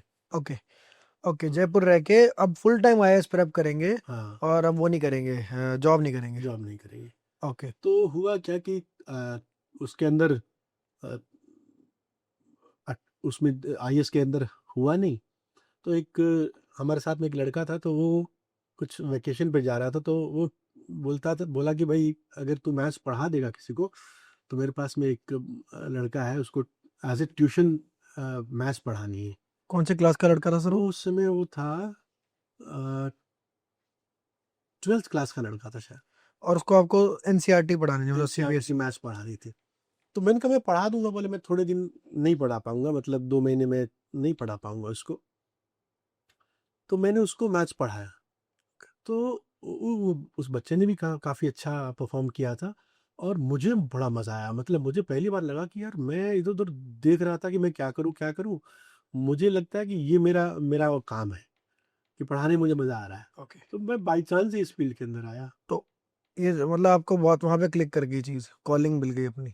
तो ये अब हम जयपुर में हैं, हाँ अब जयपुर से कोटा कैसे पहुंचे हम? हाँ, जयपुर में था तो उस समय मुझे लगा कि भाई घर में थोड़ा ये था कि थोड़ी शादी वादी करेंगे, और लाइक, तो उस समय जॉब थी नहीं। तो मैंने कहा कि अ, अब जॉब ढूंढी जाए। तो मुझे किसी ने बताया कि यहाँ पर जयपुर के अंदर ही बंसल क्लासेस है। जयपुर में क्या बंसल कि क्लासेस की फ्रेंचाइजी थी वो? नहीं, वहाँ पर इनकी बड़ी बेटी पूजा, हम लोग दीदी बोलते हैं उनको, पूजा दीदी थी वहाँ पर। तो मैं नहीं जानता था इनको। तो मैंने कहा चलो यहाँ पर मैथ्स पढ़ाने में तो आता ही मज़ा, तो इनसे एक बार पूछ लेते हैं। ज़्यादा दूर भी नहीं था, सी स्कीम के अंदर ही उनका घर था। तो मैंने कहा इनसे पूछ लेते हैं, अगर कोई जॉब वैकेंसी होगी तो मैं पढ़ा दूंगा। तो मैं वहाँ गया, तो मुझे याद है कि उन्होंने कहा कि अच्छा सर आप क्या पढ़ाएंगे? मैथ्स पढ़ाएंगे, अच्छा कुछ क्वेश्चंस करके बताओ। तो जैसे मैंने आपको क्वेश्चन दिए, उन्होंने मुझे क्वेश्चन दिए, मैथ्स में इंटरेस्ट था, मैंने सॉल्व कर दिए। तो वो बोली कि एक काम करो, मैं आपको कॉल करती हूँ, आप अपना मोबाइल लिखवा जाओ। तो मैंने अपना मोबाइल नंबर दे दिया, और मैं वापस घर की तरफ जा रहा था, तो बीच में उसका कॉल आया, मेरी दीदी का। उन्होंने कहा कि रात को 11:30 बजे ट्रेन जाती है जयपुर से कोटा, आप कोटा चले जाओगे? मेरी जॉब की तलाश थी, मैंने कहा चला जाऊँगा। तो मैंने कहा कहाँ जाना, कहाँ है? तो बोले मेरे वहाँ पर फादर है मिस्टर वी के बंसल। तो मैंने उनसे बात कर लिया। और आप नहीं जानते रहे वीके बंसल? मैं किसी को नहीं, कुछ नहीं जानता। ओके मैं इस फील्ड के बारे में भी नहीं जानता था, मैं तो एक जॉब की तलाश कर रहा था। ओके, और ये बात है सन 2000 की? नहीं, ये बात है 2004 की। 2004 की, अभी 4 साल। वो इसी 99, एंड ऑफ द 99 के अंदर मैं जयपुर पहुंच गया था। उसके बाद में मैंने आईएएस की प्रिपरेशन शुरू की। 4 साल आप प्रेप कर रहे थे? 2 साल मैंने प्रिपरेशन की, उसके बाद में फिर मैं वो करने लग गया, आपका ग्रेजुएशन पोस्ट ग्रेजुएशन करने लग अच्छा, गया। पोर्ट वो फिलोसफी, हाँ, एमफिल कहते हैं उसको? नहीं एमए एमए किया था आपने, एमए इन फिलोसफी। हाँ, ओके। तो उसके बाद में उसमें सर गोल्ड मेडलिस्ट हैं एमए इन फिलोसफी में, और 2 गोल्ड मेडल आपको मिले थे उसमें। अब वो हाँ, एक स्टोरी है। हाँ, तो वो भी सर प्लीज बताओ बच्चों को जरा। देखो मतलब ये सर का एक्सेलेंस है कि मतलब इन्होंने कैसे पहले एनआईटी जमशेदपुर गए, अब ये इन्होंने वहाँ पे भी थे तो वहाँ पे भी गोल्ड मेडल अचीव कर लिया सर। जैसे किस चीज़ के लिए गोल्ड मेडल मिला आपको? मैं एक्चुअली एमए पोस्ट ग्रेजुएशन के लिए फिलॉसफी में इंटरेस्ट था। तो मेरे फादर हमेशा मुझे कहा करते थे कि घर के अंदर तू सबसे कम पढ़ा लिखा है, बाकी सब पोस्ट ग्रेजुएशन किए हुए हैं और तू सिर्फ ग्रेजुएट है। तो मैंने कहा ठीक है, मैं पोस्ट ग्रेजुएशन कर लेता हूँ। तो मैंने सोचा किस में करूँगा, तो मुझे लगा कि यार फिलॉसफी में कर लेते हैं, इसमें ज़्यादा मेहनत भी नहीं है, मेरे मनपसंद का सब्जेक्ट भी है। तो मैं राजस्थान यूनिवर्सिटी चला गया, वहाँ पर फिर मैंने एमए किया फिलॉसफी के अंदर, वहाँ मुझे गोल्ड मेडल मिला। और मुझे वहाँ पे ये भी एक उसी साल तो सबसे ज़्यादा नंबर थे ही मेरे यूनिवर्सिटी के। सबसे ज़्यादा स्कोर किया था आपने, तो यूनिवर्सिटी टॉपर थे आप, इसलिए आपको गोल्ड मेडल मिला था। हाँ, नाइस। और उसके बाद में वो जो ये है शायद 2003 के आसपास की बात। ओके। और जैसे ही 2004 शुरू हुआ तब मैं पूजा दीदी से मिला था। ओके, और फिर आप कोटा की ट्रेन पकड़ के कोटा में कोटा लैंड की कर ट्रेन गए। पकड़ के मैं कोटा आ गया। ओके। फिर उसके बाद में मुझे विकी बंसल सर ने जाने नहीं दिया। मैंने उनको कहा कि मैं मिला उनसे आके, तो उन्होंने मुझे 2-3 क्वेश्चंस पूछे थे मैथ्स के, तो मैंने जल्दी कर दी। तो बोले कि तू ज्वाइन कर ले। तो मैंने कहा कि मैं तो सर कपड़े नहीं लेके आया, मैं तो वैसे ही आया था हाँ इंटरव्यू जी। देने के लिए। तो उन्होंने बोले कपड़े तो यहाँ भी मिलते हैं, हम्म। तेरे को कपड़े तो हम यहाँ दिला देंगे। मेरे को कुछ सामान ही नहीं लाया, क्या तेरे को चाहिए क्या, वो सब यहाँ मिल जाएगा। बोले मैंने कहा मैं सर मैं जयपुर जाके अपना सामान ले आता हूँ। बोले नहीं, जाने नहीं देंगे तेरे को। मेरे को रोक लिया। किडनैप कर लिया आपको उन्होंने? नहीं, किडनैप तो नहीं किया, उसका प्यार था, स्नेह था। हाँ जी। वो तो अल्टीमेट टीचर थे। तो मुझे जाने नहीं दिया। तो फिर मैंने अपने भाई को फ़ोन किया जो जयपुर में था। मैंने कहा यार भाई, मेरे को तो ये जाने नहीं दे रहे, तो मेरे कपड़े वपड़े एक सूटकेस के अंदर पैक करके ले आ। तो फिर वो यहाँ ले आया। सर बंसल सर का आपके टीचिंग स्टाइल पे क्या प्रभाव पड़ा? बंसल सर के अंदर बहुत सारी खास बातें थी। उनके अंदर एक सबसे बड़ी बात जो मैंने सीखी ना, कि वो हमेशा कहा करते थे कि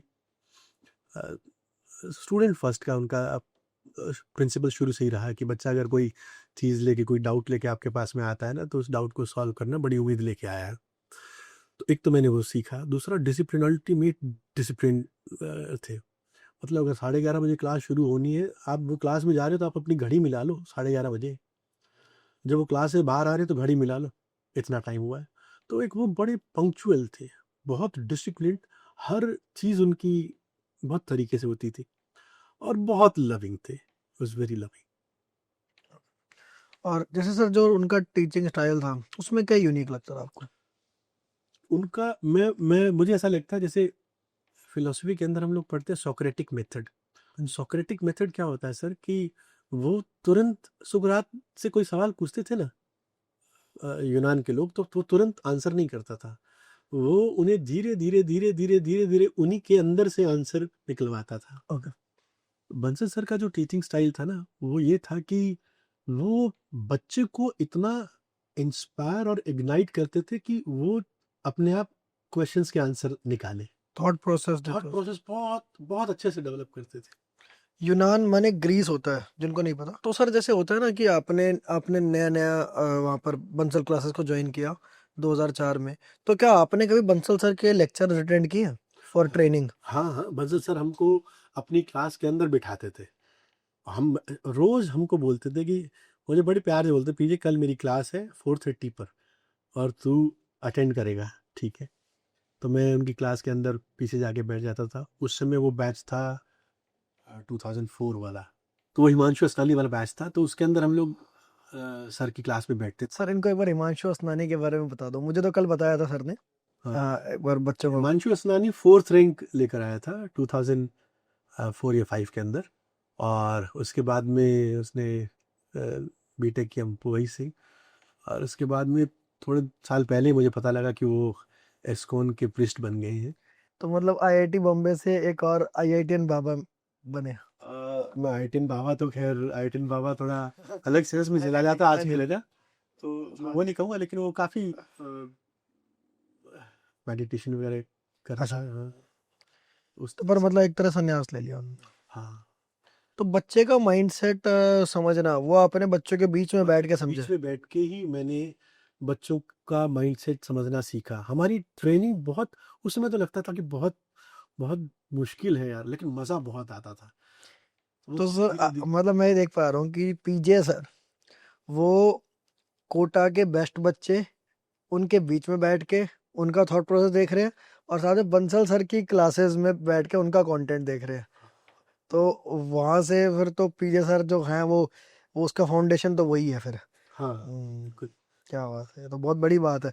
सर आजकल तो क्या होता है, कोचिंग इंस्टीट्यूट्स हैं उनमें अब टीचर्स को ना, मतलब जैसे आपको तो बंसल सर ने ट्रेन किया और इतने आपके टेस्ट लिए गए, या आपको जैसे उन्होंने खुद भी इतनी सारी बातें बताई, पर आजकल ना टीचर्स फ्रेशर कोई एडमिट हो जाते हैं कहीं पे भी, टीचर्स के एक्चुअल एकेडमिक टेस्ट नहीं होते, क्वालिटी पर कुछ भी, मतलब एक तरह से ना वो हट गया और एजुकेशन कमर्शलाइज हो गई। पर जब मैं कोटा में आता हूँ, स्पेशली वाइब्रेंट जैसे इंस्टीट्यूशन में, जहाँ पे एक मैंने देखा वही बंसल सर वाली, आप सर यहाँ पे सब लोग बंसल सर, सारा जो कोटा, ये जो वाइब्रेंट कोटा के डायरेक्टर्स हैं सब बंसल सर के फैन हैं। सब लोग जब भी बंसल सर की बात करो वो उनको याद करते हैं, सब याद करते हैं उनको। वही मेथड जो है वही, कि बच्चों में सही एजुकेशन, वो डेल्टा प्लस जो MS चौहान सर कह रहे थे कि एक एक्स्ट्रा करना है, वो चीज़ मुझे हर जगह दिखती है यहाँ पे। और जो ये भी चीज़ है कि क्वालिटी जो आपने, यूं ही नहीं हो सकता कि जो आपने AIR 1 इतने सारे प्रोड्यूस किए हैं, AIR 2 3 4 5 6 7 8 9 10, ये यूं ही नहीं है, ये इसी वजह से है, मुझे लगता है सर, और कोई वजह नहीं है इसकी। क्या मैं सही कह रहा हूँ आपके हाँ, साथ? बिल्कुल ठीक कह रहे हो सर, हम्म, क्योंकि हम लोगों की ट्रेनिंग वैसे ही हुई है जी। कि बच्चों के बीच में बैठना, बच्चों के साथ बात करना, बच्चे कैसे सोचते हैं वो समझना।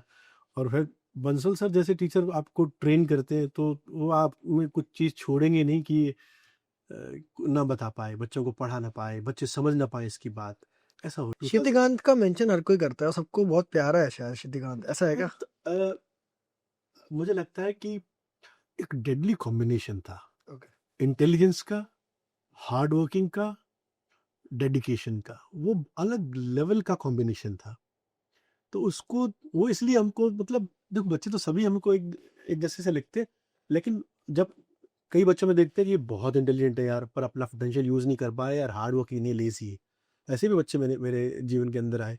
क्या लगता है कि यार इसमें उतना डेडिकेशन ही नहीं है यार।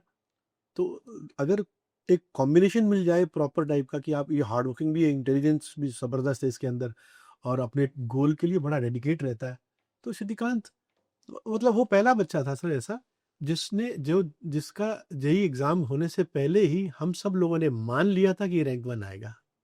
वो पहला बच्चा था। उसके बाद में तो बहुत सारे बच्चे आए, बट वैसा कॉम्बिनेशन बहुत अब रेयर हो गया बच्चों के अंदर। समझ गया। तो जो AIR 1 शितिकांत है वो आपको याद आता है, एक AIR 4 हिमांशु असनानी आपको हिमांशु याद आता अस्थानी है, है। और कोई एक आपका एक एक्सेप्शनल स्टूडेंट? जैसे एक 39 रैंक लेकर आया था निखिल व्यास।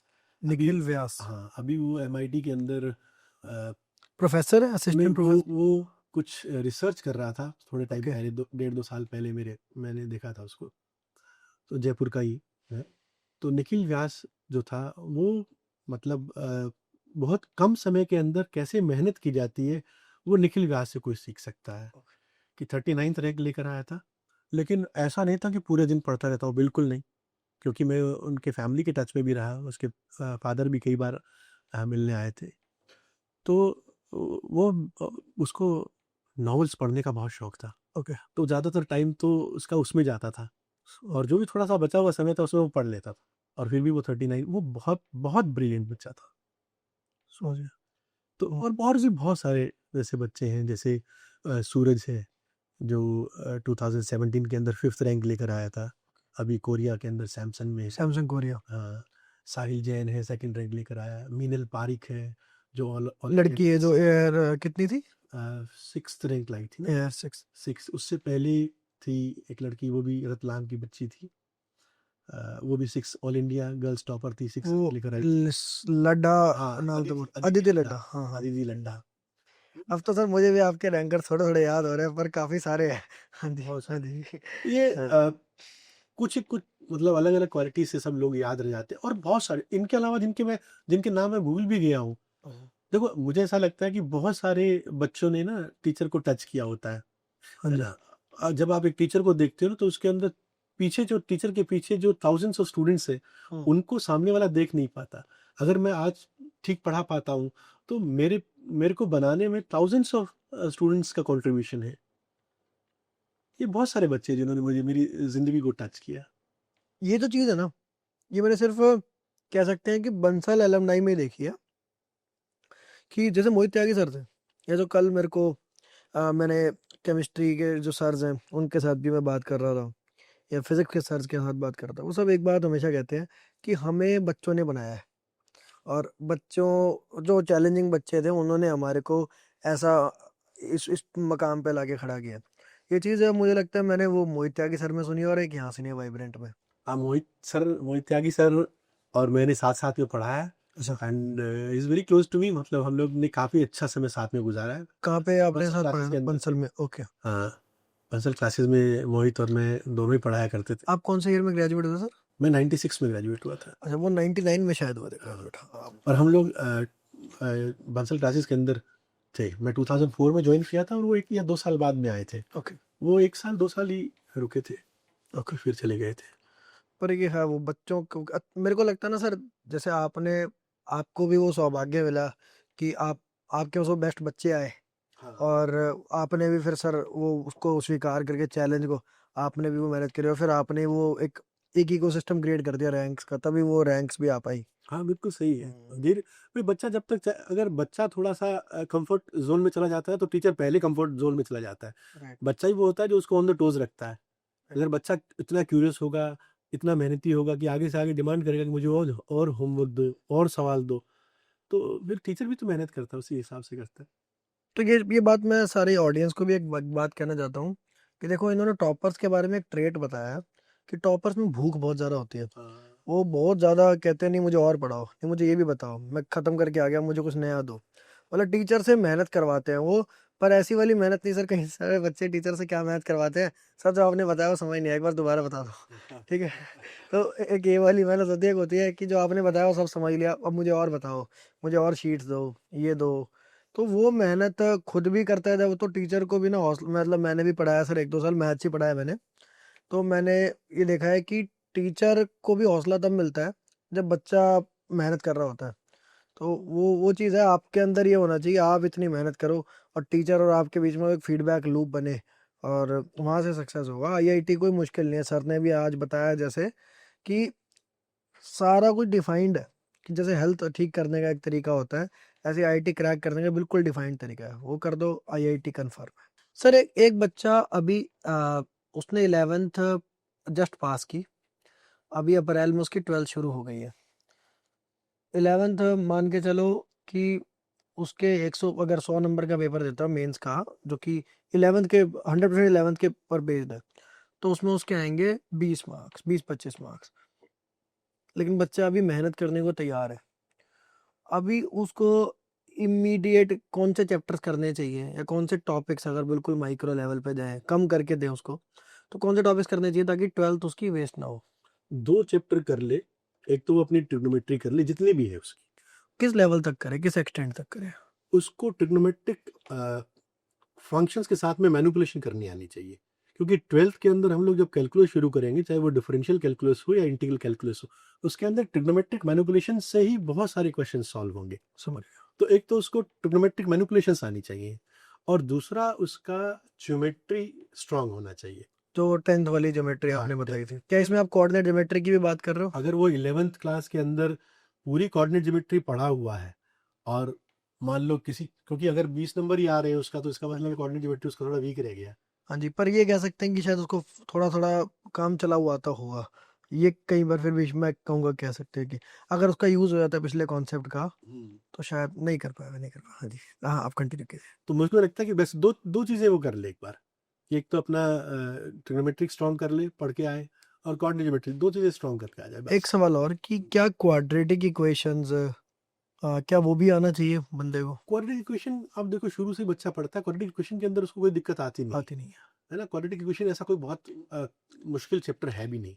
और जितना जैसे सीक्वेंस सीरीज का भी जो बेसिक है हम्म। वो तो कहीं ना कहीं एपी हम 10th में भी पढ़ते हैं। हाँ, अब तो जेई ने एचपी हटा ही दिया है। एचपी हटा दिया। तो उतना मुश्किल रहा नहीं वो वाला पार्ट। अच्छा, तो यानी वो ये आपके 2 चैप्टर कर ले, ट्रिग्नोमेट्री और वो ज्योमेट्री, भी मैनिपुलेशंस हाँ और ज्योमेट्री मैनिपुलेशंस, हाँ। और 10th लेवल की ज्योमेट्री, हम्म, तो उसको 12th में समस्या नहीं आनी नहीं। चाहिए। ओके सर, कोऑर्डिनेट ज्योमेट्री क्यों इंपॉर्टेंट है? जो 11th की पूरी जो जैसे कोनिक सेक्शंस और स्ट्रेट लाइन क्यों इंपॉर्टेंट है 12th के लिए? क्योंकि एक तो पहली बात तो ये है कि क्योंकि जैसे अगर मान लो हम बात करें 12th के अंदर पढ़ने आ रहा है, तो रिव्यू टेस्ट के अंदर हम लोग 11th के चैप्टर्स भी देते हैं। ओके, तो 11th के चैप्टर्स के अंदर अगर वो कोऑर्डिनेट, क्योंकि कोऑर्डिनेट ज्योमेट्री बहुत बड़ा पार्ट रोल प्ले करती है, वेटेज। वेटेज है। जेई एडवांस के अंदर भी उसका बहुत वेटेज है, और जेई मेंस में भी बहुत सवाल आते हैं। तो अगर वो कोऑर्डिनेट ज्योमेट्री नहीं कर पाएगा तो उसको 12th के अंदर इतना टाइम मिलेगा ही नहीं कि वो कोऑर्डिनेट ज्योमेट्री पूरी की पूरी दोबारा से रिवाइज कर पाए। बहुत कम समय मिलेगा। तो अगर उसके पास में अभी समय है ना, तो वो कोऑर्डिनेट ज्योमेट्री कम से कम इतना रिवाइज तो करके आए कि कोई क्वेश्चन दे तो उस कंसेप्ट को पकड़ पाए कि इसके अंदर पूछा क्या गया है। अच्छा सर, पर मान लो जैसे अभी बच्चे के पास 2-4 ही दिन है, अज्यूम कर लेते हैं, पर किसी तरह 12th स्टार्ट करनी है और हम अज्यूम कर रहे हैं कि 12th स्टार्ट करने के बाद उसको अभी 11th करने का टाइम नहीं मिलेगा एट लार्ज, तो तो उसको क्या करना चाहिए? कुछ ऐसा आप बता सकते हो जो 1-2 दिन में हो जाए, जिससे 12th में सीरियसली पढ़ पाए बच्चा बस? तो फिर उसको सिंपली ट्रिग्नोमेट्री जो पढ़ी है ना 11th के अंदर, उसको बस रिवाइज करके आ जाए। बस ट्रिग्नोमेट्री रिवाइज बस कर। ट्रिग्नोमेट्री रिवाइज, ताकि उसको जब कैलकुलस शुरू हो तो ट्रिग्नोमेट्रिक मैनिपुलेशन के अंदर उसको दिक्कत ना आए। तो क्या सर मैं आपसे एक रिक्वेस्ट कर सकता हूँ बच्चों के लिए ना, एक ट्रिग्नोमेट्रिक मैनिपुलेशंस का एक आप वन शॉट ले दो, जिस पे बच्चे मतलब उसमें जितने एक्सटेंड तक नेसेसरी है 12th के लिए उतना आप बता दो। बच्चों को इससे ये फ़ायदा होगा कि आगे जैसे आपने बताया कैलकुलस में उसको इशू नहीं आएगा और उसकी 12th जो है वो स्मूथली निकल जाएगी। तो ये एक आप वन शॉट ये कर बहुत दो। अच्छा आइडिया है सर। हाँ जी। इससे बच्चों को काफ़ी बेनिफिट मिलेगा, क्योंकि जो बच्चा अगर 11th में ट्रिग्नोमेट्री में वीक रह गया है ना, तो उसको कैलकुलस में दिक्कत आ सकती है। तो ये आपने बड़ा अच्छा सजेशन दिया है, तो इसको अपन कर सकते हैं। कर देते हैं। एक ड्रॉपर है सर, तो उसके पास कितना टाइम होता है जनरली जेई क्रैक करने के लिए? जैसे अगर आप देखो तो जुलाई के अंदर अपने जेई एडवांस के रिजल्ट। एग्ज़ाम आएंगे, रिजल्ट आएंगे। तो अगर इफेक्टिवली देखा जाए तो मान लो आप अगस्त से ही वो तैयारी शुरू करता है। हाँ जी, अगस्त, सितंबर, अक्टूबर, नवंबर, दिसंबर, बस फिर यही 5 महीने। 5 महीने, फिर जेई मेंस आ जाएगा। तो इफेक्टिवली तो उसके पास 5 ही महीने हैं जेई मेंस तक। हाँ जी। तो उसको मुझे लगता है ड्रॉपर को बहुत ज़्यादा तरीके से तैयारी करनी चाहिए, नहीं तो उसका साल वेस्ट हो सकता है।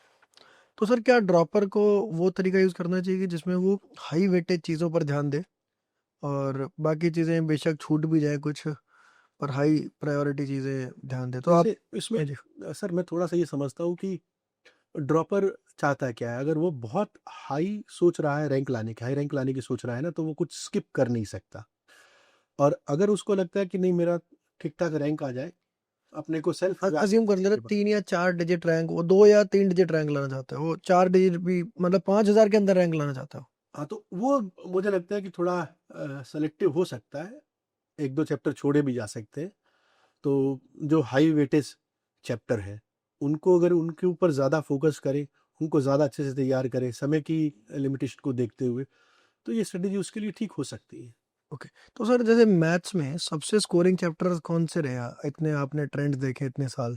मुझे लगता है कि अब जो पिछले 4-5 साल से अगर मैं देख रहा हूँ, तो 3 चैप्टर मुझे लगता है कि बहुत ज़्यादा स्कोरिंग चैप्टर ये है। मेंस में एडवांस एडवांस की बात कर एडवांस रहा हूँ, में? हाँ जी। क्योंकि मेंस तो सब चैप्टर से सवाल बना ही देते हैं वो। राइट, क्योंकि इतने एडिशंस आते हैं उस एग्जाम के, तो हाँ, हाँ जी, राइट। तो वो तो सवाल बना देते हैं, और मेंस इतना मुश्किल होता भी नहीं है।